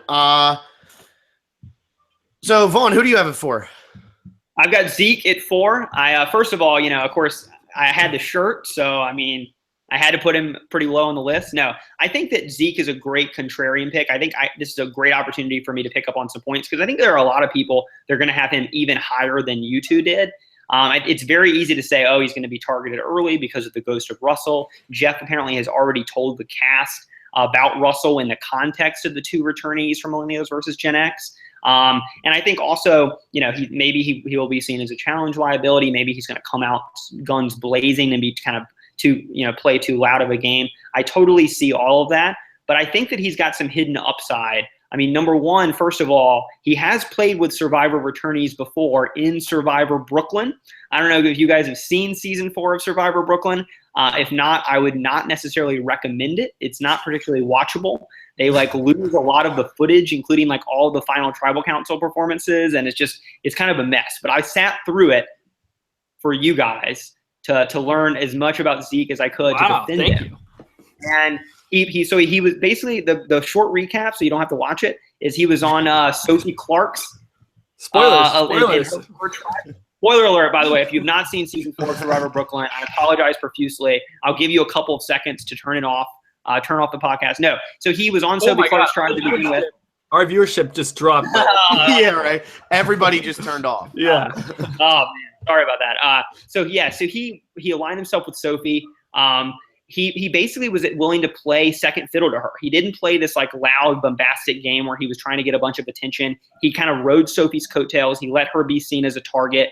Everyone liked him. He wasn't trying to force his opinion. And then, he ended up getting pagonged post-merge. He was the second member of the jury, spoiler, because basically he and Sophie's tribe lost all the challenges. And then someone else, at spoiler alert, Andrea, won that season. But Andrea and Sophie both really liked Zeke. Everyone liked him. And so I don't think it's a foregone conclusion. I mean, I don't know how much we can really take from Survivor Brooklyn. It's kind of a mess. But I think that there is at least some small precedent that Zeke is not going to go in guns blazing. He may try to play a little bit of a quieter game, last a little bit until the merge. We've seen his ability to relate to different types of people, his ability to relate with Chris, his ability to, get David on his side for a little while. I think that he's going to be able to do the same thing this time. And I think that that he could actually end up going far in this season. Vaughn, I got to tell you something about these contrarian picks that you're making. I think it would be great if you weren't explaining them all and defending them to everybody before anyone has a chance to make their own boot list. That's true. I guess maybe we should have moved up the deadline a little bit. Yeah, no, but I think he's on the same starting tribe as Andrea. They got along really well, even though Andrea ended up helping boot him out in Survivor Brooklyn. He knows her. That's an advantage no other returnee player who's playing a back-to-back season has ever had. So while I think that, that eventually, initially people are going to be like, who's this weird guy with a mustache who, could be like a Russell Hantz type figure? I think once he gets to know people, he can disarm them socially. And I think he can make some moves and get to the end. But I do think that he's someone that they've got to get rid of before the final tribal council. So I don't see him necessarily going to the end. Yeah, and I think with Zeke, did Jeff tell all of these players what place Zeke and Michaela got? No, I don't think so. See, I think that kind of is the only reason I'm a little bit lower on Zeke. Is just because people might be thinking like Zeke made it really far. Like ninth place is like a random thing to say. And even with like Michaela, that could hurt her where it's like, oh, I got 14th on my season. And people might be like, why did you get 14th on your season? Now you're out here the next season. Like, that's crazy. So like, I kind of worry for Zeke that like people might think, wait, this guy was really close to winning. But is like, Michaela going to blow up his spot and tell people on the Mana tribe that like he got third? You know what I mean? Or like he was. Yeah, that's true. Does Michaela even know what place Zeke got heading into this season? I don't think she knows. I'm sure she knows. I'm sure she heard somehow, right? But maybe not. I don't know. But I mean, if she knows and she tells people on her tribe, that he got ninth place or whatever, then people may breathe a little bit of a sigh of relief. Yeah. Yeah, and I think Michaela and Zeke, what was their relationship like? I mean, I think they were on pretty good terms. Well, I thought that too, but in the pregame press, both of them are kind of like, we're fine, but we're not close. Right. So I don't think they're going to be going after each other, but I don't think they're necessarily going to be like strong allies. And I feel like people say that, but then if there's a tribe swap and you're Zeke or Michaela and you're on the tribe with the other one, you're going to go up to them and say, hey, like, what's up? Like they have a past relationship. And if they're not against each other, then they're going to use that to their advantage. So it'll be interesting to see how Zeke does. Again, not bringing Zeke out on stage is a mystery. So I think he's faking you out. I think Jeff is faking you out. I think that he could be. That's obvious to not bring, because it was such an obvious like slight. I think it would be like really insane editing. It's like, you know what, like Zeke's like the second boot, so let's just not bring him out. That's almost too obvious. I think the producers and I think Jeff are smarter than that. I think that they're pulling one over on you. Well, and everything we've heard from like Adam and stuff as well is like that they're starting to try to play with the viewers a bit more. So they certainly fooled all of us with Millennials versus Gen X.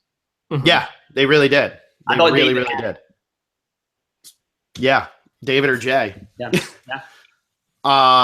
So Will, you're the only one who hasn't said your number 4. Who do you got? I have Ty at 4. And I know the 4 spot is like right when you wouldn't want to eliminate a GOAT, but it's just coincidental that's 4 because I could see him going earlier in the merge. You guys brought up some good points about he is really flighty. People can kind of manipulate his brain, say, hey, Ty, vote this way. He'll vote that way. Then the next vote, he'll do something else. So he is threatening in that regard that he could screw up someone's game. So I could see him going early merge. But like I've been saying, I think he's the biggest GOAT out here, at least so far. I mean, at the start of the game, of course, people are going to make moves or get in fights and do things that could make people even bigger GOATs. Someone might pour the rice in the fire. Someone might hide the machete and get caught. I mean, who knows? But as of now, I think Ty is the biggest GOAT since he's proven that he can get 0 votes at Final Tribal Council. So I think 4, I mean, if he gets this far to 4, I think he would be in the final 3. But I could still see him going kind of early merge. So I got him at 4, kind of in that middle spot. So that's all I felt the exact same way with Sarah. I feel like if at that point she would make the final 3, but I put her at 4. You know what I mean? Like she could go earlier. It's not a fan fiction pick. It's just like where exactly. And now I have to ask, do we all have the same person at number 3? I mean, we all have the same person in the final 3. We don't have the same person at 3. We don't. I can tell you. No, I know we don't. Yeah. Who do you have at 3, Vaughn? I have Sierra Dawn Thomas at 3. So I think Phil, you and I basically took opposite directions. I think Sierra Dawn Thomas and Haley are kind of the 2 Wentworth under the radar, kind of Amber Burkich type candidates to make a deep run because no one knows who they are. You picked Haley for yours, and I picked Sierra Dawn Thomas for mine. I think that Sierra, I basically picked her because I think she played a stronger game in Worlds Apart. I think she played a really smart relationship-based game. Everyone liked her. I mean, if you go back and listen to some of that post-game content after Worlds Apart, everyone basically said, like, if Mike doesn't win that last immunity challenge when she's booted at 5, maybe she goes on to win the whole damn thing. And then instead of her being kind of like the GOAT of Reddit, like fan favorite Sierra Dawn Thomas, all of a sudden it's like she's the 4th winner. And so I think that, she's not going to overcorrect. I think she's going to play the same sort of game. I think she's smart enough to realize that she was very close. She doesn't have to radically change anything up. I think she's just really skilled socially. I think she could win some immunity challenges down the stretch. She's really physically capable. And she also makes us, if she plays such an under-the-radar game that no one really knows that she's done anything, I think she could make a really, really great GOAT candidate. I agree with pretty much everything you said. I know I said when the cast came out, people were grouping Haley and Sierra. I was like, why is Haley getting that Sierra treatment? Yeah. It's because, Haley at least was more present in my mind. We didn't see a lot of Sierra on our screens, but I did watch her secret scenes. She had a lot of insight into the game, and I agree with you. She was close to winning, probably not as close as Rodney, but she definitely had a shot to win Worlds Apart, and we got to give her credit for that. So Sierra's another person who's on my fantasy team that we all have. I mean, Vaughn and I at least have her pretty far. I have her at 3 as well. So I agree that she could easily be a GOAT too, where people are like, wow, she's came in here with no target on her back, hasn't been doing much, kind of stayed in an alliance, maybe wins an immunity here or there. She's a good person that we can say, all right, come to the end with me, and you're not going to get the votes at the end. So I totally can see that happening as well. So I got her at 3. I gotta say, I gotta ask, how the hell? I know. How does Brad Culpepper make the final 3 and get votes? Because you're both sitting here telling me Brad Culpepper is going to make the final 3. Not just make the final 3. He's going to get more votes than in your scenario, Sierra Dawn Thomas. And I'd rather wait a little bit more. I'd rather let the suspense sit a little bit more before I do my big Brad Culpepper explanation. Oh my God, you guys are gonna have a field day with this. Anyway, I have Brad Culpepper at 3. Someone finally said him. Wow. Oh, yeah, man. I never thought I would say this, but you made the best fantasy pick that I. No, you didn't make that great of a fantasy pick. I'm actually excited to watch Brad Culpepper. His pregame stuff has been so good. Like, it's been so good. And I think he knows everything he did wrong. I think he's actually a smart guy. And you got to remember, his wife, Monica, comes out there the first time, doesn't do very well. Learns a lot from what she did, goes on to play second in her season. Brad, I could see following a very similar arc. Now, I don't think he gets votes if he hits the end. Even though I do think he's learned a lot, I still think he's a GOAT. But I think Brad is going to be a lot of fun on this season. I really do. And I'm so shocked. I'm not shocked, but I am shocked. I figured one of us would put Brad lower. I'm pretty surprised we all had him top 3. I'm really surprised that both of you have him at least second place. This is great. I'm so excited to hear what's going to happen. Yeah, I'm excited as well. I'll go to number 2. Number 2, I have Andrea. So I think Andrea's a really strong player. If she gets to the end, it's going to be a battle for her to get votes. We've talked a lot about Andrea. She's capable, She's someone that she could pull a Tyson and win on her 3rd try. It's going to be tough depending on who she's sitting next to. My worry about Andrea is that she'll play too hard. Like this big moves that Jeff keeps building up. She wants to be remembered. But it is like I feel like is a person who has learned, she at least learned something from Redemption Island. And she used that to not get farther, but she had a better game carry moment. She had a better chance of winning that season. And so she can do that same thing where she's actually going to learn from her past seasons. Hey, why not? And she has relationships with Zeke, relationships with Malcolm. She's really involved in the Survivor community. She interviews survivors or famous people, I think she's got like the best setup in terms of relationships, like past relationships heading into this season. And you have someone like Sierra Easton, who's like known for big moves, known for like scrambling and being really kind of a crazy player. Andrea, I feel like, is just as strategic as Sierra, but just not in your face about it. She's better about keeping it on the back burner and playing a more subtle game while still making moves and doing what she needs to do to get far. So I can see Andrea getting far. Can she beat Brad Culpepper in the final 3? That is yet to be determined. So you have Brad winning. Yeah, Well, I have him at number 1 in my boot list. He's not my winner pick, but for the boot list, yeah. Okay, Vaughn, is this like a conspiracy against me and the fans? Yeah, this is actually a conspiracy. Will and I actually have the exact same final 3 in order. I have Andrea at number 2. Wow, that's crazy. Yeah, it is crazy. Phil's I will second right now. I know. This I is will crazy second that Michelle walked on. Like, I'm serious. Michelle walking on is no longer the craziest thing that's happened on this podcast. Is Michelle back? Is Brad gonna walk out? Here comes Brad Culpepper. No. Yeah. I'm going to second, no pun intended, everything that Will said about Andrea. I think she's well positioned because she's a good player. She's very likable. She's not going to be considered a threat. She has a lot of game experience. I think that she was a little bit hamstrung in Karamoan because there was so much pre-gaming in that season. And I think it really kind of like made that entire like favorites tribe kind of, have a strange boot order. And I think that, as Will said, she's a TV host. She's better at talking to people and getting people to talk about themselves. I think her social game is going to be up there. But at the end of the day, what everyone I hear is saying, can she beat Brad Culpepper? And I'm going to say no. Oh my God! All right, so can you guys? Game Final 3 is like nuts. Insane. And can you guys Yeah. Can you guys tell me this, Brad? Why is Brad going to win? Both of you, give me your spiel, and then I'll give my final two, and it'll be quick, and it'll be over. But I want you guys to – this is just great. Okay, so Vaughn, you can add to what I say and tweak what I say, but I'll defend Brad first. So having him number one in my boot list doesn't necessarily I don't think he's going to win. I think he has a really, really high chance of going far. Or he's got, that really high floor, I guess. Like his worst spot, he could go pre-merge. Anyone can go pre-merge. But he's a really big body, good in challenges, right? He had a terrible strategic game on his first season. So people are thinking, wow, Brad's kind of a non-entity strategically. Let's keep him for challenges.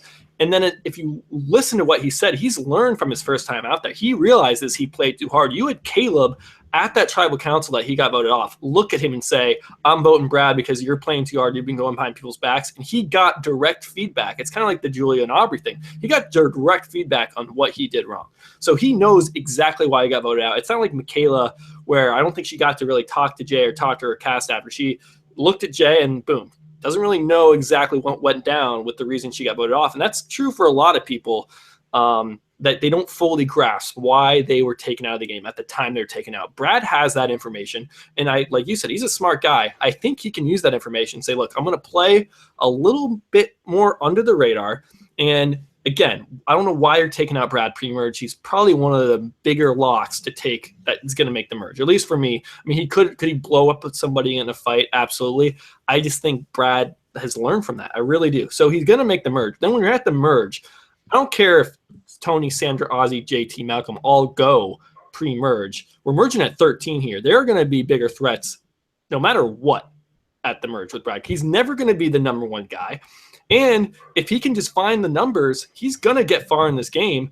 I think he's also like a big body, but I don't know, like if you're looking at endurance challenges where you got to balance a pot with your leg or you got a block between your head and body, like he's not going to be good at those type of things. So he's good at the challenges early on. He's not going to be good at like the individual mini challenges, at least the ones we've seen where there are a lot of dexterity, endurance, balance, stuff like that, where we see that, especially when we're merging at 13. So I think he's not going to be a threat that way. And it's like Brad Culpepper. Everyone wants to sit with Brad Culpepper at the end. I keep saying Ty's a big go at the start. If you probably talk to other people, it's like Brad Culpepper. He pisses people off. That's what he's remembered for. He's remembered for the F you, Brad Culpepper. That's the number one thing people remember. So keep him around. And so I don't know if he's necessarily going to win or if he can win, but I got him at 1 because I see him like he's going to make it to like top 5. That's my argument. That's my spiel. What a fantasy pick by me, snagging him, getting him in the 4th round. That was pretty impressive. And his pregame stuff's been awesome. Like you said, Phil. That was you who said that. Thanks, man. I thought that was great. That was a great explanation. Vaughn, continue it. Yeah, well, first, let me say that I'm profoundly disappointed that we're all so high on Brad. I thought I was going to come here on this podcast. I was going to give I was the only person that's going to be defending Brad Culpepper, and it was going to be great. But I'm willing to defend him nonetheless. I think that season 34, Survivor Game Changers, is going to be the Brad Culpepper redemption story. I think that there's the biggest gap between what people perceive Brad is and what he actually is. People think of him as this kind of bro-y, douche who's going to try to bro out with the guys and who kind of has a temper and blah, blah, blah, blah. But I really think that his actual game is going to be very strong. His pregame stuff has been amazing. He seems to be very self-aware. I think that he is going to come out and try to actively dispel some of the stereotypes and notions about him by being willing to align with anyone, not just the guys. He's not going to get locked in. I thought he was going to be a great contrarian pick, kind of big move for the boot list, but I guess maybe not. He still might be, just because I agree with you. We'll see. But I think that, and I agree with everything Will said. I mean, the one thing Will didn't mention is I think that his game in Blood versus Water was so specific to Blood versus Water. The reason he votes out John Cody in that spot is because he's trying to vote out someone that that already had someone at Redemption Island and who wouldn't vote out Monica. Monica was on the, and if you remember, like on the mat, first like 10 minutes of the season, he says like, oh, well, I'm going to be looking out for Monica. And that immediately alienates him from this tribe. He has to apologize and say like, oh, well, I still am going to go really hard in the challenges or whatever. The Monica thing just kept, basically screwing him over. And I think now he doesn't have to worry about that. I mean, everyone thinks of him as like this big kind of like NFL, guy with no mental acumen, but this is a guy who's like a trial lawyer in Florida. I looked it up. I mean, he has like a very successful legal practice. He argues all day. He has to get, he has to relate to people of all different kind of like socioeconomic and temperamental strata. And I just think that he's perfectly set up as someone who everyone's going to sleep on. They're not going to, as Will said, they're not going to vote him out early. They're not going to vote him out of the merge. He's going to keep hanging around. And I actually do think he can win. I think he's someone who everyone's going to be thinking, oh, he's a GOAT. Let's just bring him to the end. It's Brad Culpepper, for God's sakes. And then he flip by, and people at the end will be like, hey, he did win 1 or 2 immunity challenges individually. He did make some really strong strategic moves. And I think that he's going to give a pretty good final tribal council performance too. So if he's at the end with people like Andrea or Sierra or people like that, I think we could be calling Brad Culpepper the winner of Survivor Game Changers. Wow, Phil, you just got put in your place, bro. No, I didn't get put in my place. Listen. I agree with most of the stuff you guys just said. I really do. I think that Brad, I put him at 3. I really think Brad's going to make the final 3 of this season. I really, really do. Like, I feel like Brad Culpepper is bound for final 3 of Survivor Game Changers. So it was a good fantasy pick for me. It was a good fantasy pick, but I just don't. It's a value pick, like because it was a value pick, and then you also took Troyzan at 1, and you have him at 15th in your boot list. That's a hedge. But I don't want to hear that. No, I don't want to hear that you're hedging. Why not? You're talking about how great your Brad pick is because you have him as somebody who could win, and then you don't want to hear about how so let's talk about how bad your Troyzan. Okay, you got to also think about like we did our fantasy draft before any of this preseason stuff came out, so the Brad pick has gotten better since I made it. I guess. I'm just going to say I still don't think Brad can win, but I think he's going to make the final 3. I really do. I feel like he's going to be somebody people look as a GOAT. And if he does start playing, if he does come out here and play a completely different game like Vaughn was saying, then yes, he's going to make the final 3 and he's going to get the votes depending who he's sitting next to. So do I think he can really win? No, because I think he's going to be somebody who's a part of an alliance. I don't think he's going to be the head of an alliance. So I don't think like he's going to be the one who's like, this is who I want to sit next to at the end. I feel like somebody else is going to decide for him who he sits next to at the end, which is why I don't think he'll be able to actually win. Yeah, I mean, I think we've seen winners recently that they're not the head of their alliance. I guess Jeremy did, but you look at Adam and Michelle. They were both. Adam sat next to who he wanted to, and so did Michelle. Yeah. That's what I'm saying. I don't think Brad is going to be the one who decides who he sits next to. I don't know. I don't think Michelle wanted Aubrey sitting there. Well, she wanted her more than Sydney, didn't? Oh no, I guess she wanted Sydney more. You're right. But she did get rid of Neil, so I guess that. But if all these like macho big physical threats are actually booted at the merge, like we're mostly predicting, who's to say Brad can't win that final immunity challenge over someone like Zeke, according to me, or someone like Sierra Dawn Thomas, someone like Andrea Belke, someone like even like Troyzan or Aubrey. I mean, any of these people could lose to Brad. Mm-hmm. All these people that we have low in our boot list in a final immunity challenge, then boom, all of a sudden Brad's got momentum going into the final tribal council. He's got a little bit of a choice who he wants to sit next to.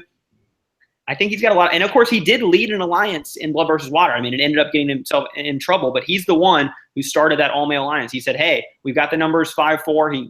He struggled a little bit with the math at first, but he said, we've got the numbers. He went around to every single male. He got it moving. I think he could do it again. I think he'll do it without the sort of like macho kind of, facade this time. But I think he could be a strategic mastermind. I think he could lead an alliance, and I think he could win. All right. There you have it. I think people are like itching to comment their boot list now, or to tell us how insane we are for 2 out of 3 of us having Brad Culpepper shot. It really has turned into that. Alexa just texted me and said, I can already see it on Reddit. Phil and Will predict Brad Culpepper wins Survivor Game Changers. What idiots. Downvoted 8,000 times and but okay. So I don't even care. I don't even think anybody cares what I have left to say. But anyway, I have Haley at 2. We get it. I already talked about her. And I have Troy Zan at 1. I'm going to go, Will. I'm going to say this. I have the best fantasy team, is what you're saying. No, you don't have the best fantasy because you still have Sandra and Tony. You can't have the best fantasy team because 2 of them are good. I mean, 2 of them are in your final 3, not just That's good. fine. But 2 of them are also in my first 5, 4. Well, you're lucky that 4? Alexa took what do you call it? 3. Anyway, Troy Zan. I really think Troy Zan can actually win, and I don't think he has as much to overcome as Brad Culpepper. So I have Troy Zan at 1. I don't even need to talk about it that much because the Brad Culpepper thing just completely overshadowed everything I've done in my life. It's like he's been overshadowed this season.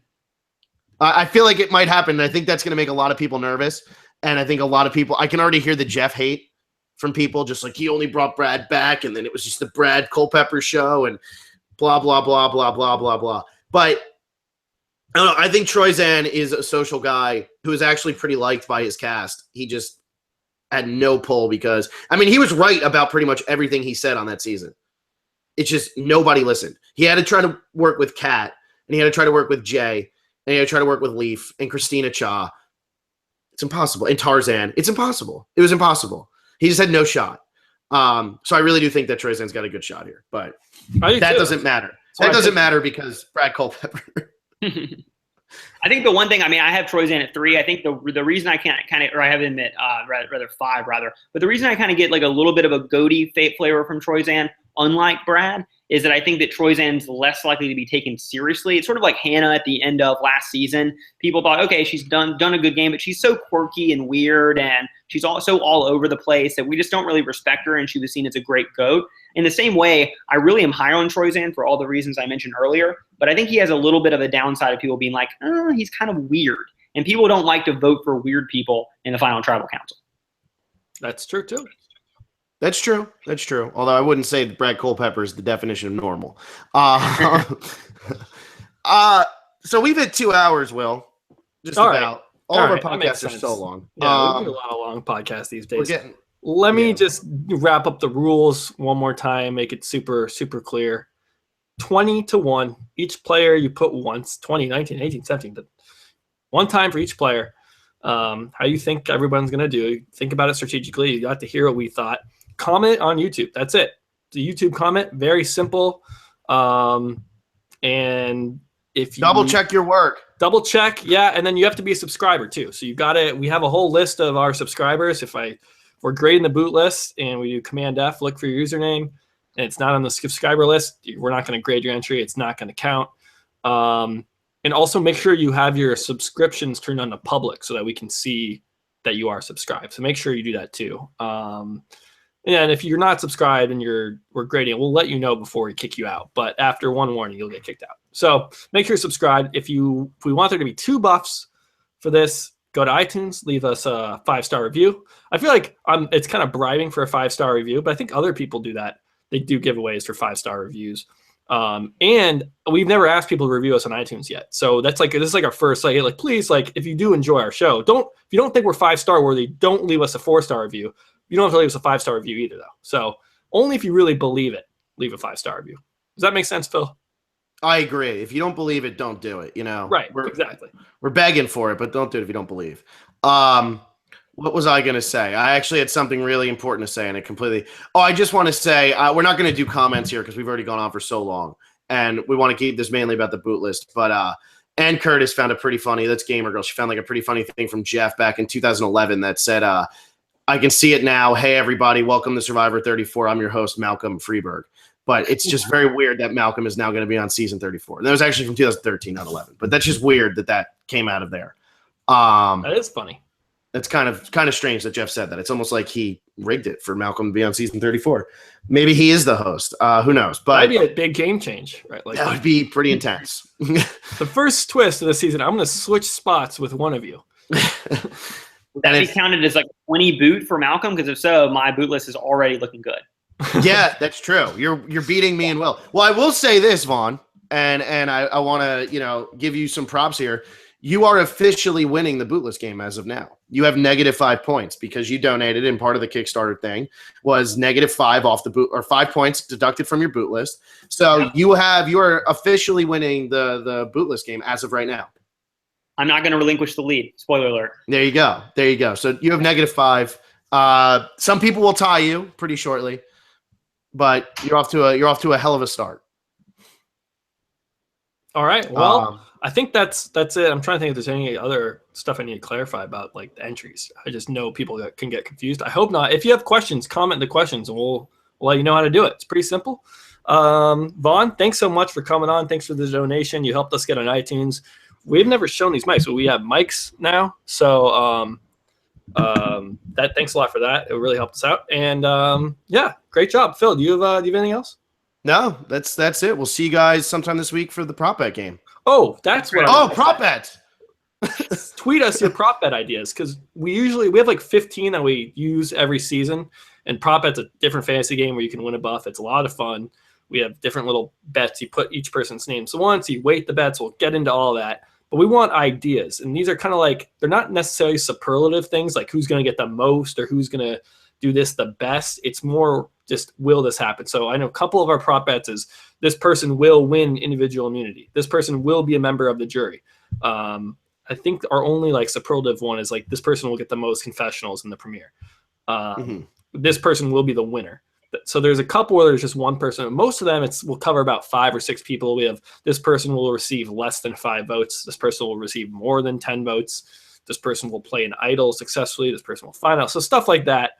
The prop bet gets in. If you have ideas for prop bets, we always need like 2 or 3 that mix in, because some of them don't work. We had crying one year, and it was so hard to tell who was crying, like with tears and like what counts as crying. So yeah, exactly. And I just want to throw out before we actually do this, because I know people are probably going to post. I think I had one that was pretty good, and I just want to like say that it's probably going to happen this season. This person will say she voted out her mom. Like, who will actually mention that Sierra voted out her mom? Because I feel like that's like going to be brought up. If Sierra voted out her mom? Yeah, exactly. You just found out, right? And I can't believe we have her so low in our boot list. That's crazy. I just feel like that's going to be something that is brought up maybe 100 times in the first episode. Yeah, I wish I could fill in Jeff for that one. Yeah, exactly, because it's going to happen. But anyway, that's my about only it. problem with that prop bet is that like I just don't like Sierra's chances. I think she's only going to last like 2 or 3 episodes at most. So, and you don't think that multiple people are going to say she voted out her mom in those 2 or 3 episodes? Jeff is going to force people to say it. Yeah, that's true. Like tie them down. Yeah. Okay. Well, yeah, that will probably make it in there. Yeah. So any prop bet ideas, definitely post those. All right. I think that is actually everything. That's actually it. So we'll do the prop bet game this week or next weekend or something. Get your boot list entries in. And if you know spoilers, don't be the worst. We don't want to go there, but don't do that. Okay. We'll see you guys next week.